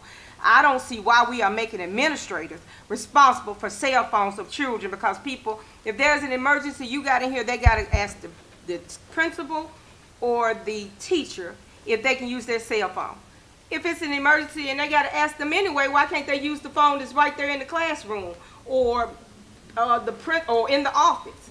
If they gotta ask for permission anyway. I just think we are not voting all the time in the best interest of children. We're voting in the best interest of our own personal beliefs and our own personal things that are going on when it comes to whether Democratic or Republican. And I am sick, and I'm just telling y'all, because today is a frustrating day for me. And it does not make sense that we are not making decisions in the best interest of children. We're making decisions on the best interest of our personal beliefs, which to me, you need to look at, talk about different ethics and other things to see where you are and where we are and when we're doing that. And I just think it's ridiculous. And I wanted to say that because that's on my mind. Mr. Connor, speaking to the amendment? I was getting on for the next one. Okay. I'm sorry. All right. Call for the question. Okay, I wish you would. Call for the question. Yeah. Thank you for So recognizing. the question's been called for the amendment. That's right. So I'll read I'll once again. I'm gonna restate it. Okay. Okay, this is a vote on the motion to amend the policy 6.311. The amendment is to delete the very last sentence, which reads, "Schools will post reminders of the policy in common areas in classrooms." The motion to amend is to delete that sentence, just to restate that. Okay. Roll call. Mrs. Black? Yes. Mr. Connor? Yes. Mr. Daugherty? No. Mr. Grome? Yes. Mrs. Haddon? No. Ms. Jones? No. Mr. Keene? No. Mrs. Schaefer? No. No. Mr. Slater? No. Ms. Thomas? No. No. I said no. No, okay. Chairman Smith? No. Motion fails. Okay. We've got a motion on the floor, and it's properly seconded to approve this policy. Ben, is that light? Okay, go ahead, buddy. I was going to make another motion to try to fix this terrible bill, but since that we can't even get one thing done on it, I'm just not going to vote for it. It's a big, beautiful bill.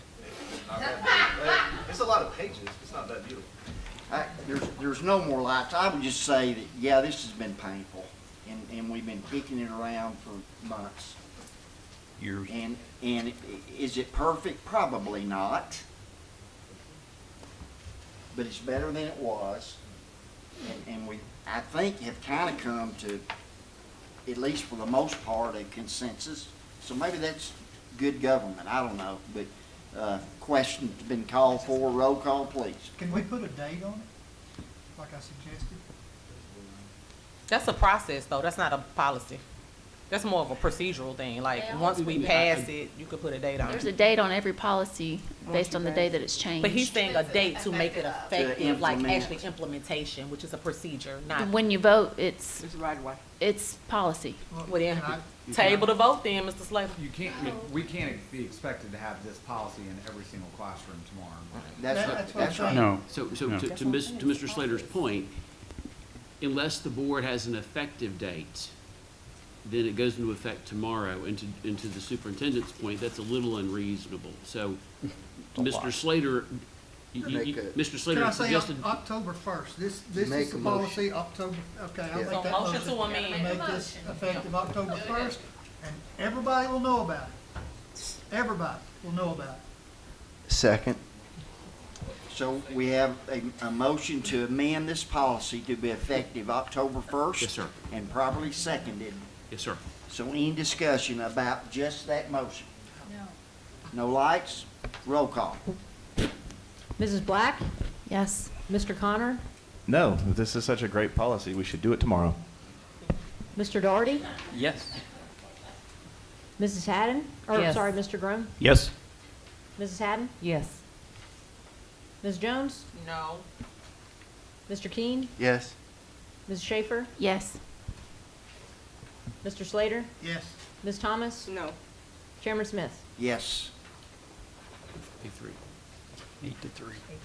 Now we back to the No, original main motion. motion. So Call for that the motion- question. That motion passed. Yes, sir. Policy as amended. So now we're back to the original Yes, sir. motion, okay, as amended, Yes, sir. okay, and been properly seconded, Yes, sir. correct? That's right. Yes. I see no lights, so roll call. Mrs. Black? No. Mr. Connor? No. Mr. Doherty? Yes. Mr. Groom? Yes. Ms. Haddon? Yes. Mrs. Jones? No. Mr. Keane? Yes.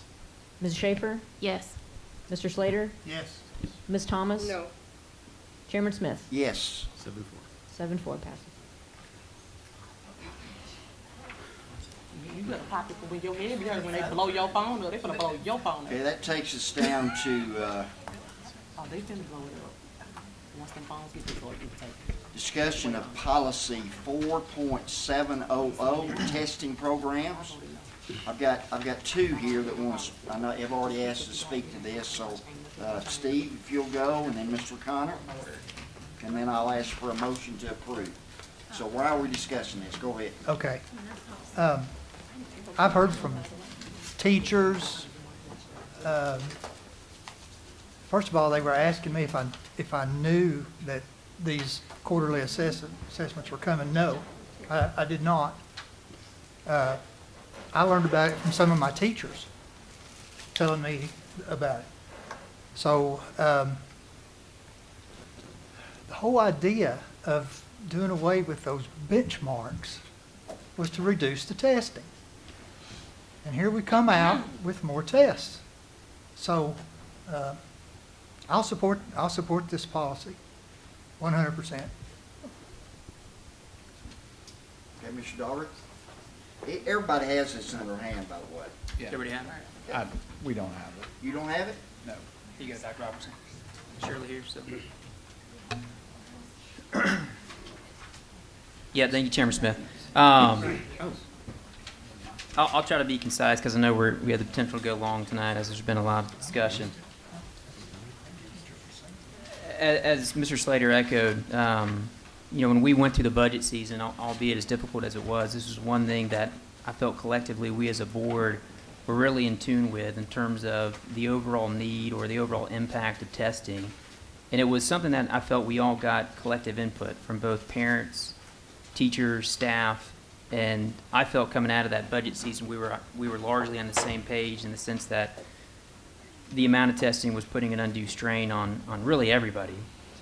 And similar to Mr. Slater and Dr. Robertson, I echoed this to you. I mean, we as a board were taken a little bit by surprise when we started having teachers, administrators emailing us asking if we knew about this program that was set to be rolled out, which of course we didn't.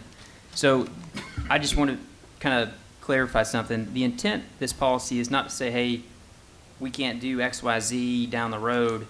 Really, the intent of it is to say, hey, I think we as a board, we need to collectively be part of these discussions with Dr. Robertson, because at the end of the day, we're elected by our community to represent them, to represent the parents and teachers that are in these classrooms in these schools.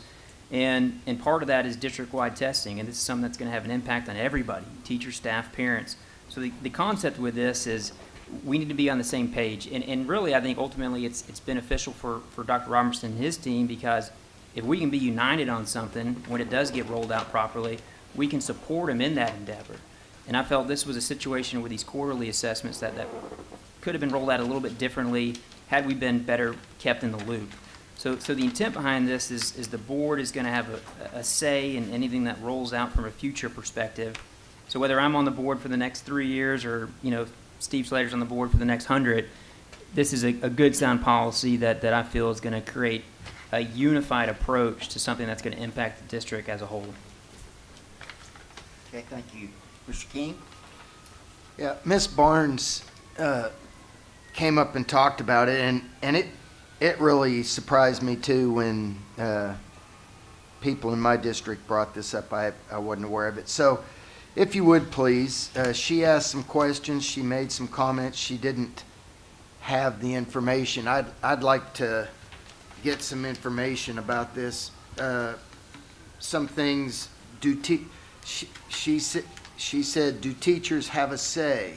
What grades, will grades be given for it? Does a school have the choice in this matter and that? So, I mean, she asked some good questions that I was wondering about. And so if you could give us the procedures of this test. Let me, before I get into it, I'll apologize for not bringing this to the board and bringing it to your attention. Our intent was not to supersede anything that the board voted on. Our intent was to provide a resource. I provided you guys a one-pager that kind of provides some of the details that were asked. Number one, this is fully optional at the school level, and it's not a decision by the principal. It should be a decision by leadership team at the school. Leadership team at the school even has the flexibility of using first quarter but not using third quarter, use it in math, not use it in English. So there is complete flexibility in how it's used. The intent was also to take away a burden from teachers. I think that we've gotten into this conversation about assessments, of saying like an assessment is always a summative type activity. And for ages, we have worked as a district to provide resources around weekly assessments or bi-weekly assessments. And so where it is optional, schools could decide to use the banks of questions that we've already provided to instead create bi-weekly assessments in place of this, right? And so it's, again, providing a resource. What I will say is that we're held accountable, and I hear you, and I hope that more than anything, this conversation leads to a question about state mandated testing, right? Because the majority of our testing is coming from state mandates or federal mandates. What we're asked to do, and we have done rather successfully, is to improve outcomes for kids against a standard. And one of the ways that you do that is that you do have to monitor progress, right? And so this is not a benchmark that's a summative at the end. We put in there, it's like you can use it as a grade or not. I would use it as a grade because as a teacher, almost every teacher I know gives an end of quarter assessment, right? We put some guardrails in there that when our team was making these, they should be done in a way that a kid can take them in a single sitting, in a class. We're not changing schedules. We're not moving kids around. You go to your fourth block math class, and you can take the snapshot. So the intent was not to supersede. I think I answered some more questions in that one pager that I gave you. But again, we are trying to provide a resource. We should have done a better job communicating, and I'll own that part of it. But the intent was really to support schools and leaders and teachers in providing an assessment resource that is fully aligned to standards. All right, thank you.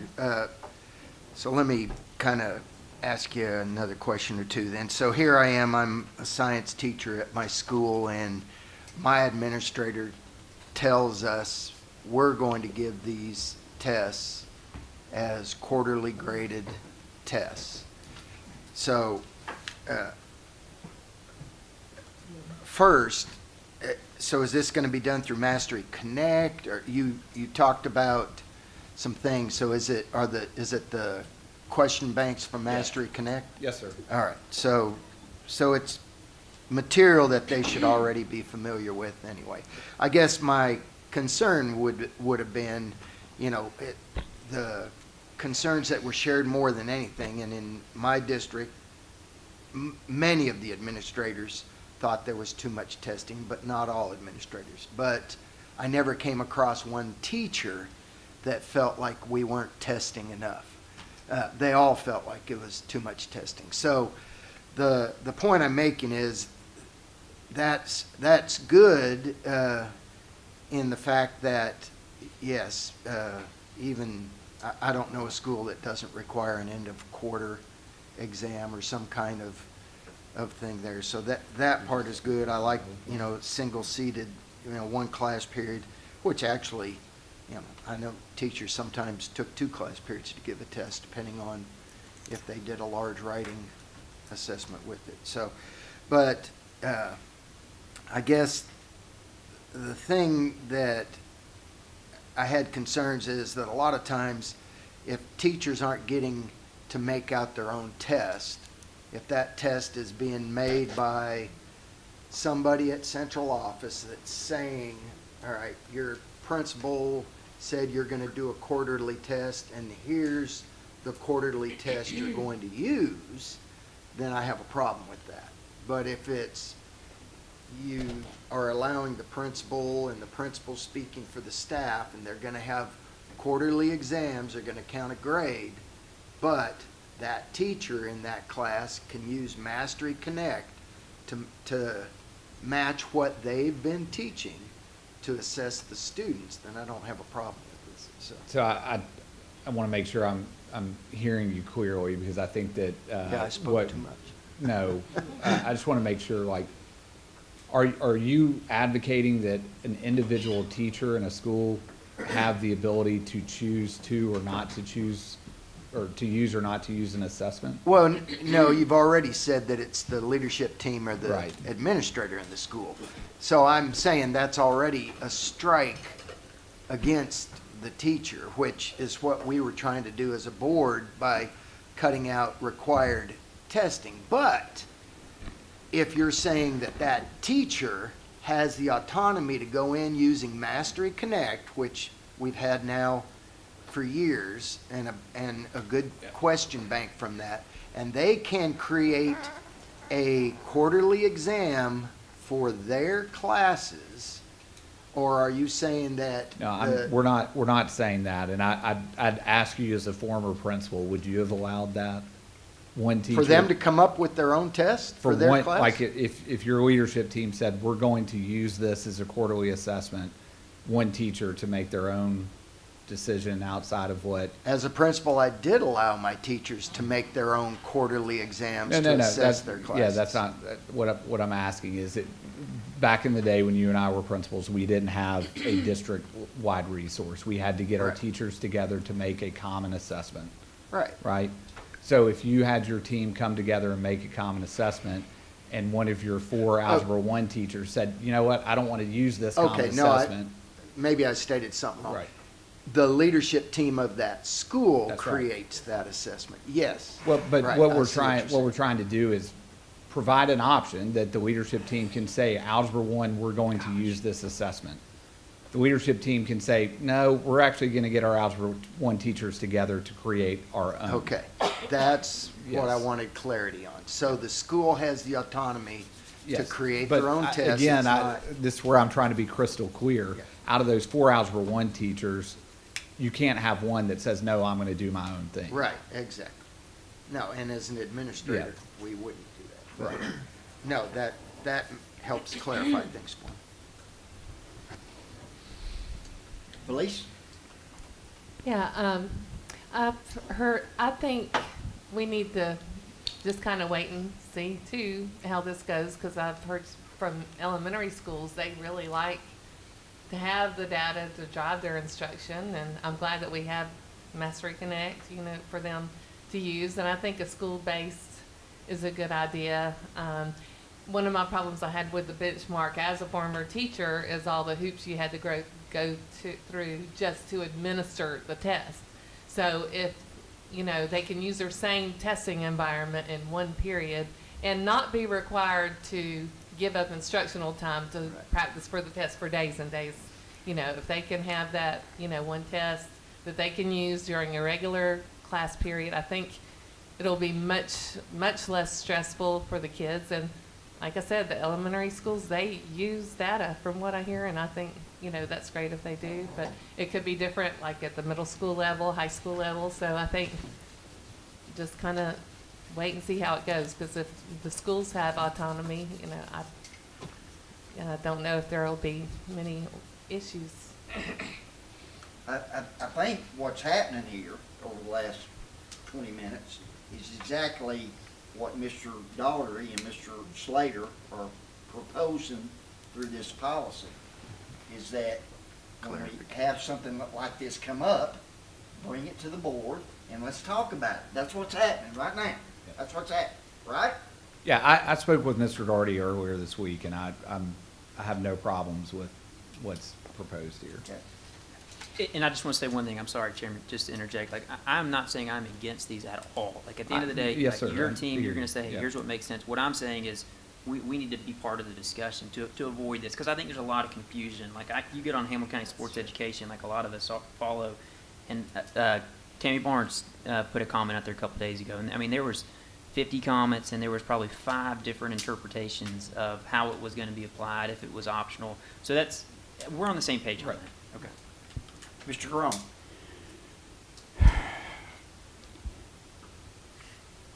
Well, there's a book written recently, well, like 8 years ago. This idea of data drives instruction has just been out of control all across the United States for like 10 years now. The vast majority of foreign countries test their kids 3 times in 12 years. You know, our kids, by the time they go through, 13 years of school here, they could take over 100 of these. It's ridiculous. The book's title is The Testing Charade, and it talks specifically about high-stakes tests undermines the goals of instruction and meaningful learning because it takes time away from what we're trying to impart to the kids in the first place. So I'm for this policy. So I think with that, I'd like to make a motion to amend policy 4.700 by adding text that's outlined there below. Second. Any further discussion?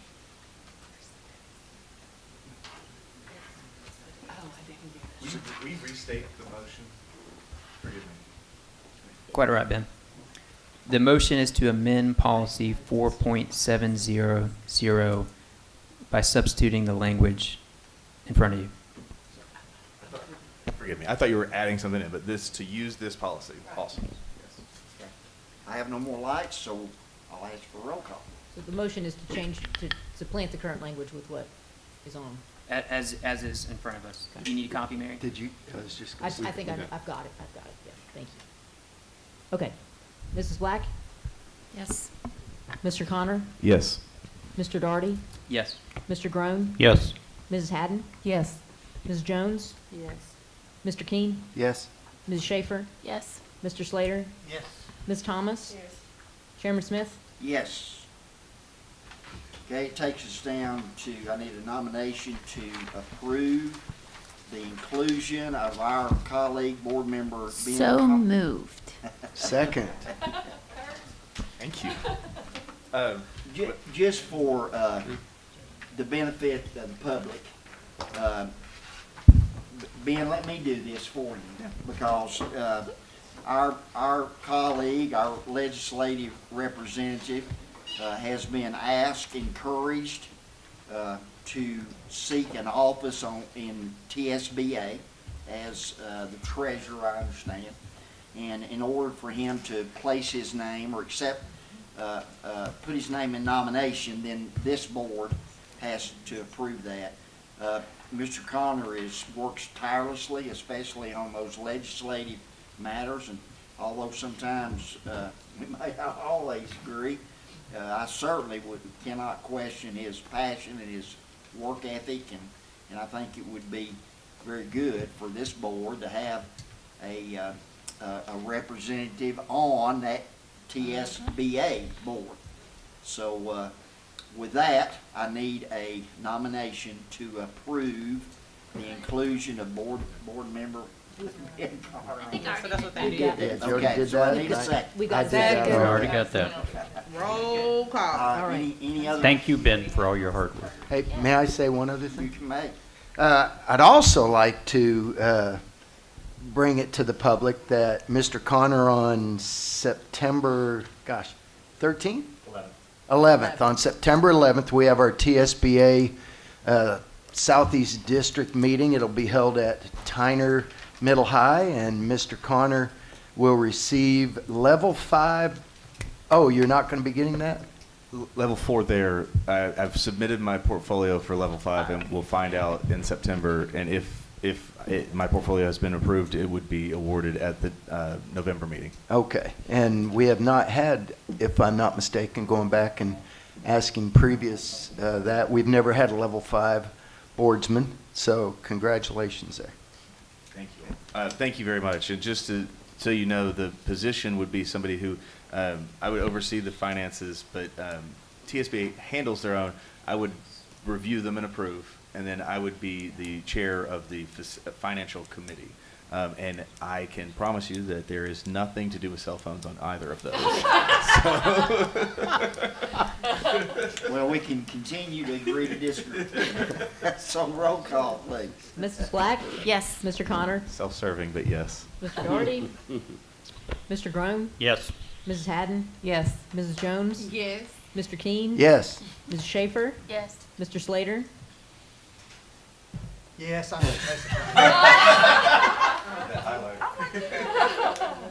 Ms. Thomas? Chairman Smith? Yes. Thank you, Okay. fellow members. Congratulations. So I need a motion to approve the instrument that we will use to evaluate our director of schools. It's in your packet. And we've So been moved. talking about this for a while, so we need a motion to approve this instrument. So moved. Got a motion. Excuse me.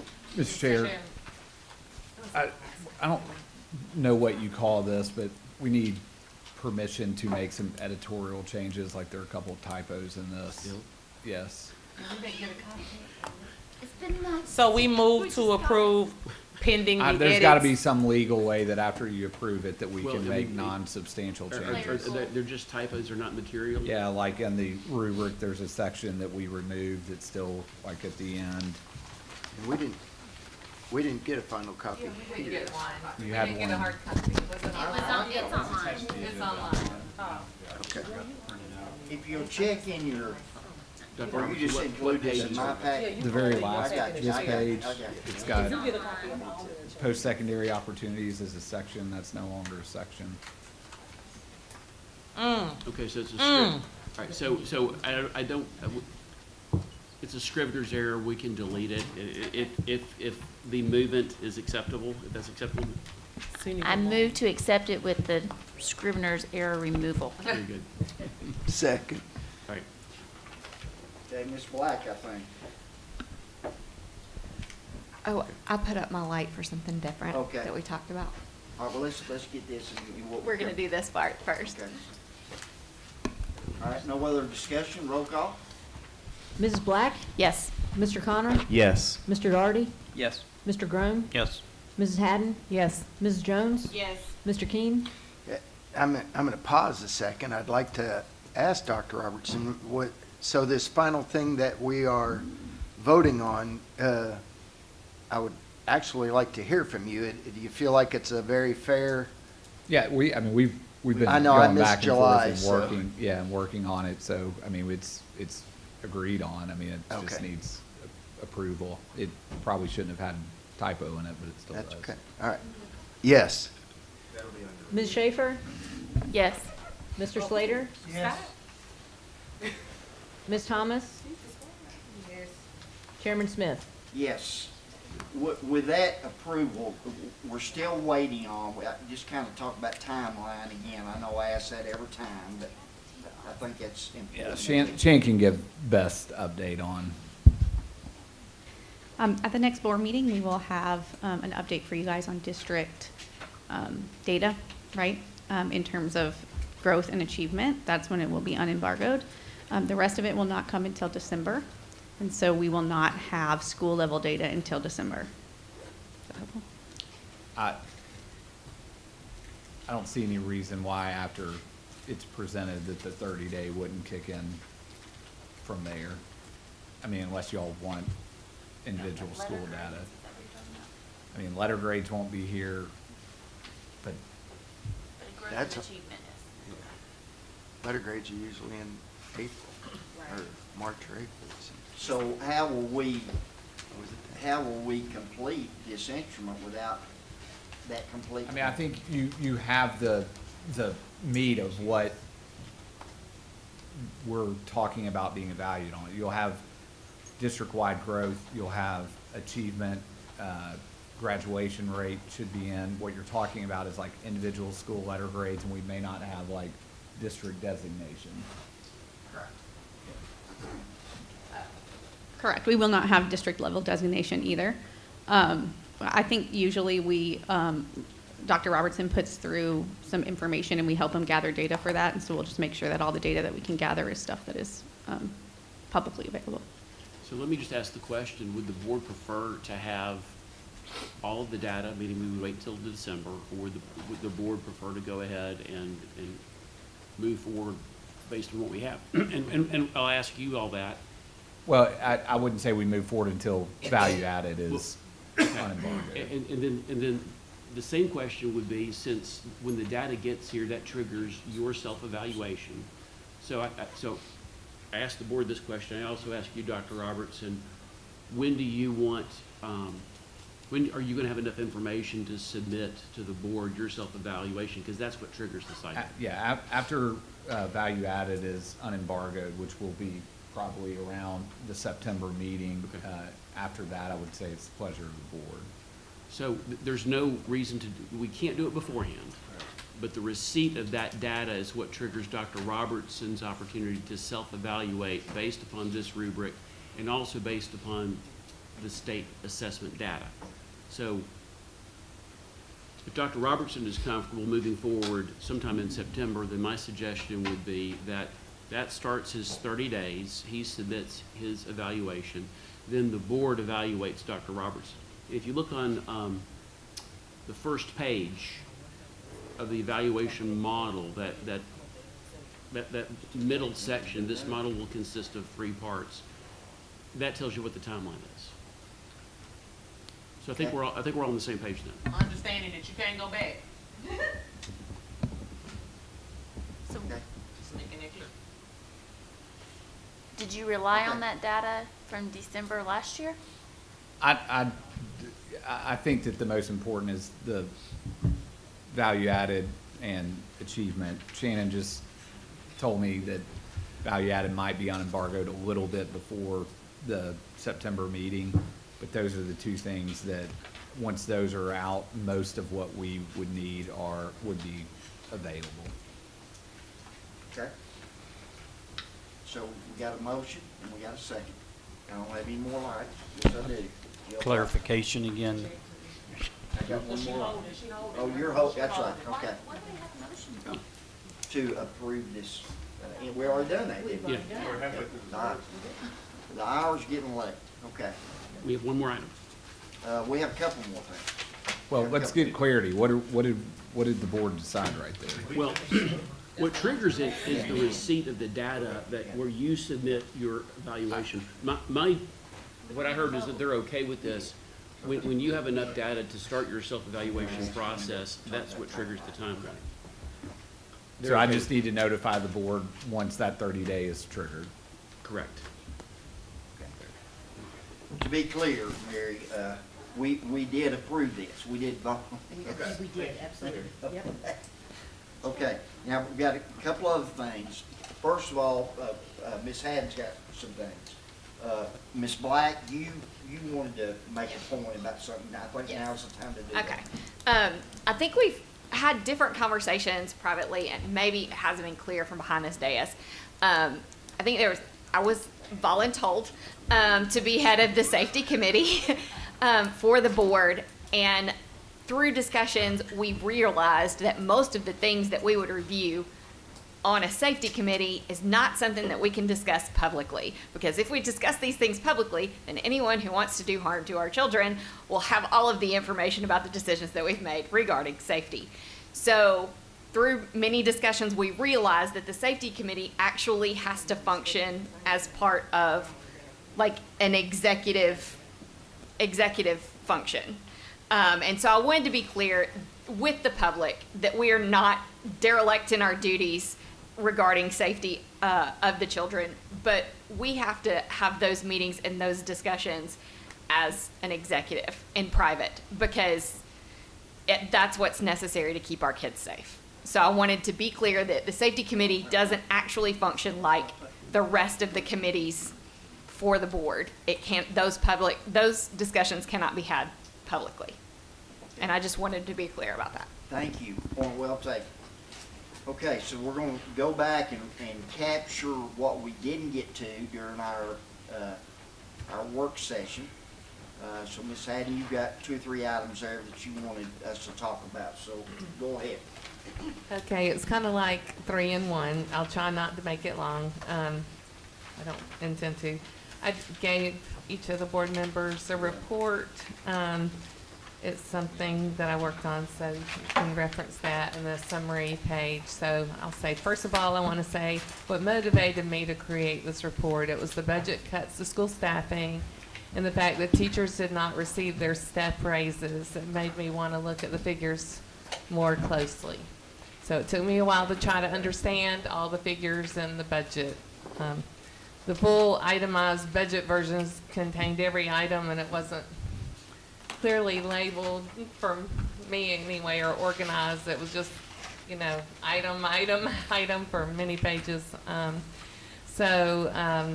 But there were separate sheets and explanations, but I wanted to see the whole budget. So I was able to obtain an Excel version that I could categorize myself after the budget was passed in May. So I worked on it afterwards.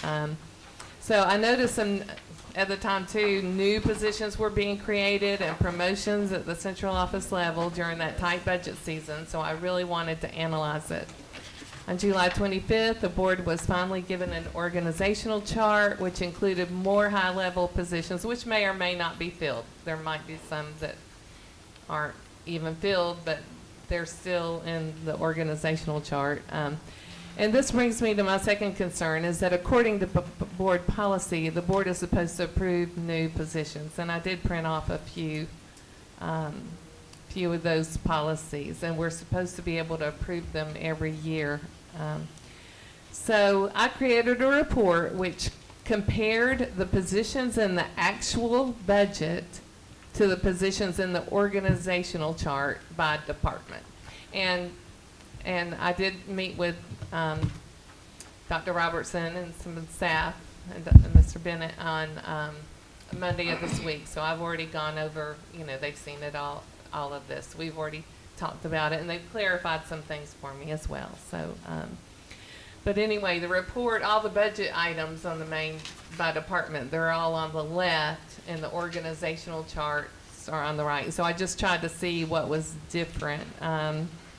And so what I didn't realize is that the final budget posted, on the school website does not include the federal grant positions and other categories. So the one that I thought was the whole budget with all the positions was not.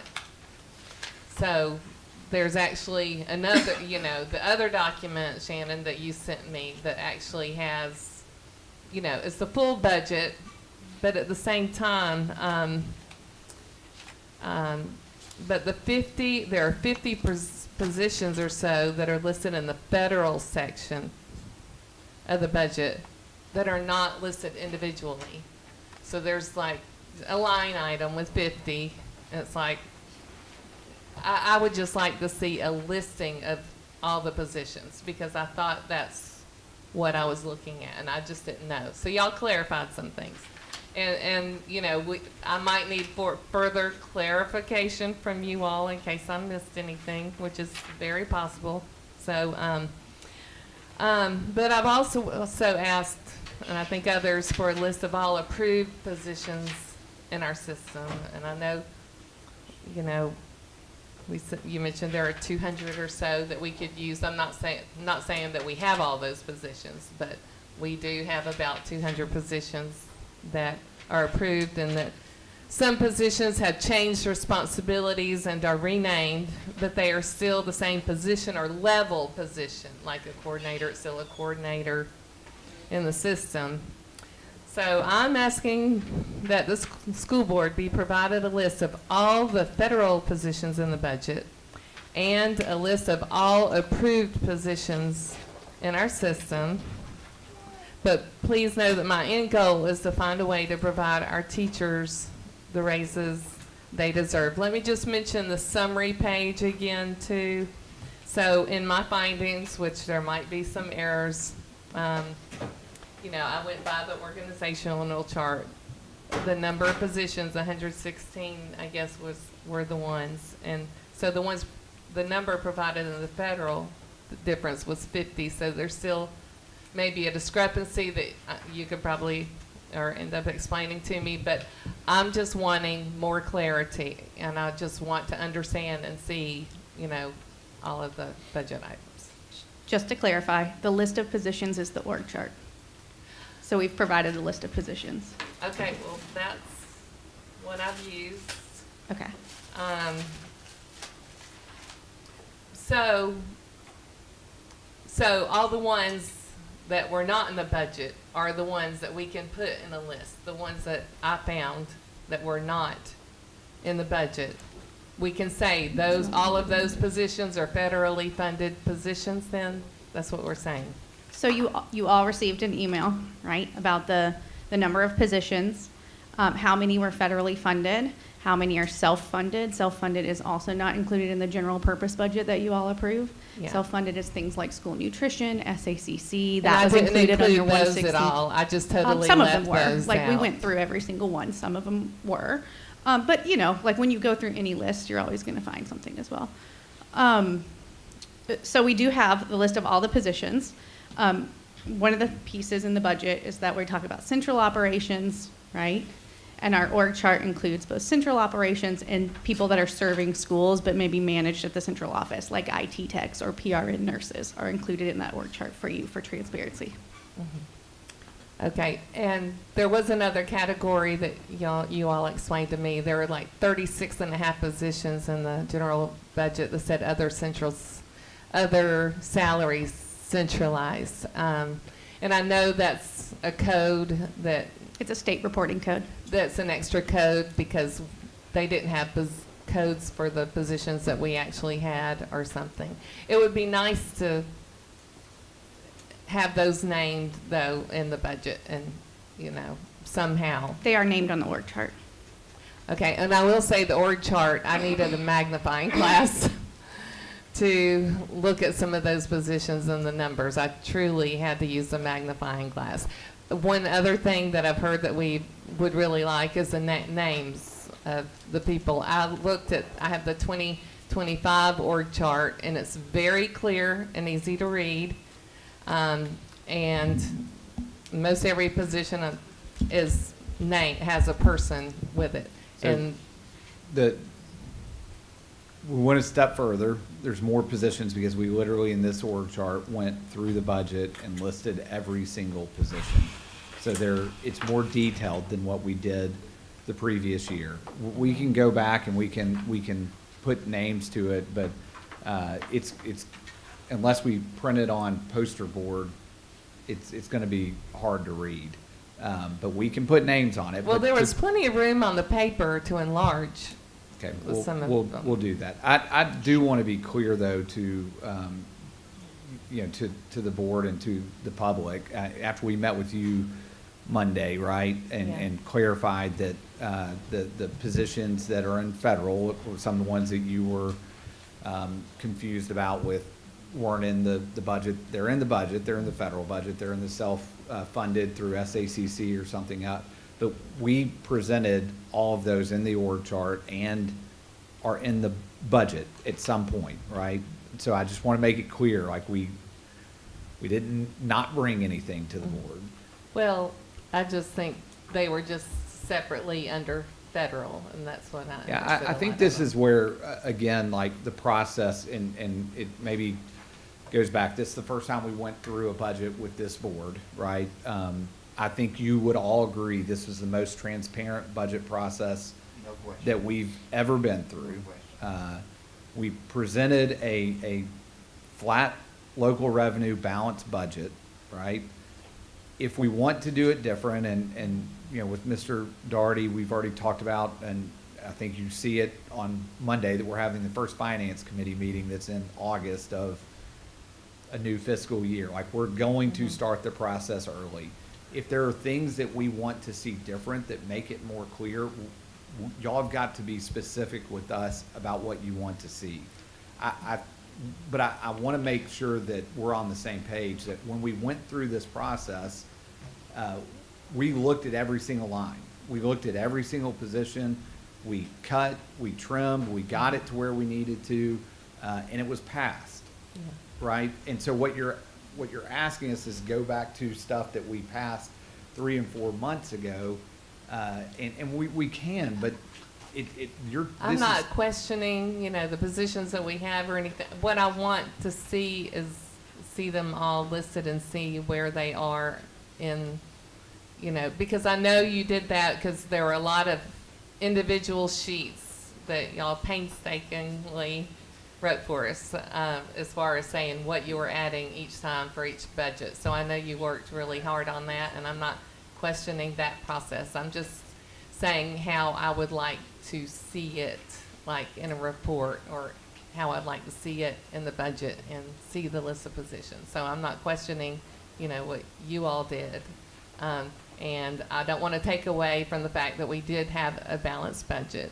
So, you know, you made concessions and all, but I'm just saying I would like to, how I would like to see things listed in the future to actually balance and reconcile the positions we have to, you know, on paper. But we can discuss it Monday some more. Okay. Ms. Thomas? Yeah, I have a question. So are these the list of all the positions, right? No. Is that what this is? You all, who provided this? Ms. Oh, Hay. you did, Yes, okay. but we can talk about it on Monday, and I can further explain more. Okay, But all the organizational charts, that's what we are given on July 25th. Okay, I have All a those question. My positions. question is not that, and it might be Dr. Robinson, it may not be what we talk about tonight, maybe we need to talk about it in person, but it has to do with the positions. And when you change a position's job description, when that job description changed, even though we've approved that previous job, right, and that job description changed, my question is, how does that salary then change? Why does the salary change in regards to that? So it may be a question you'll have to explain to me, because I am very much interested in the process and how things, because I'm not following what you're asking. like, for instance, if you change job title, the job title changes, and the job description, I guess maybe the job description, but the job title changes, and then does the salary change? I remove my question and I'll call you. Okay.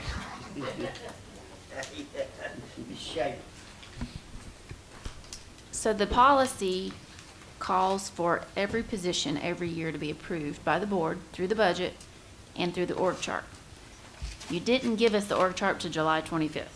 So Right. that going forward We're is not what I'd gonna- like to see Yeah. at the same time as the budget. That they need to go hand in hand according to the policy. Yeah.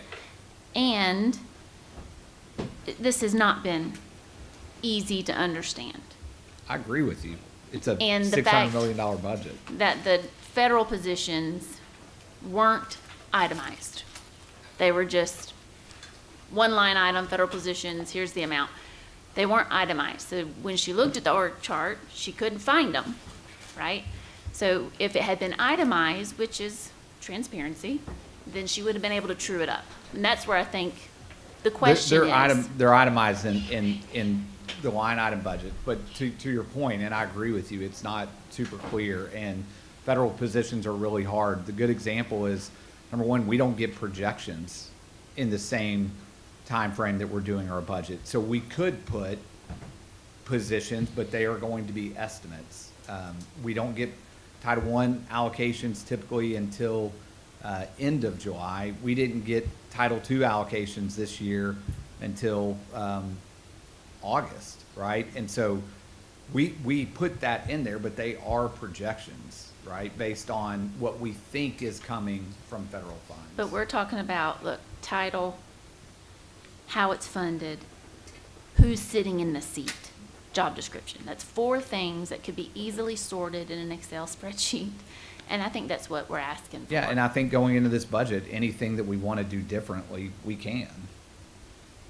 And as far as the organizational chart, you know, we have the budget, the operation budget, and then we have the organizational chart.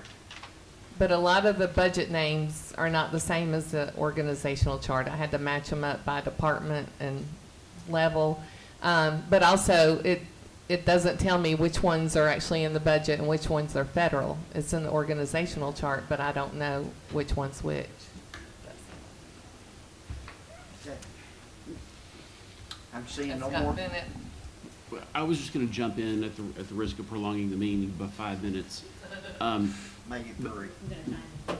But I think one of the things that I learned this past week that honestly I didn't know is that we effectively have 2 budget seasons. We have the general budget season, and then when we get data that comes down from the federal government about what they're going to fund, the administration then sends a true up to the board. In fact, if you looked at the agenda tonight under finance, there were a lot of true ups.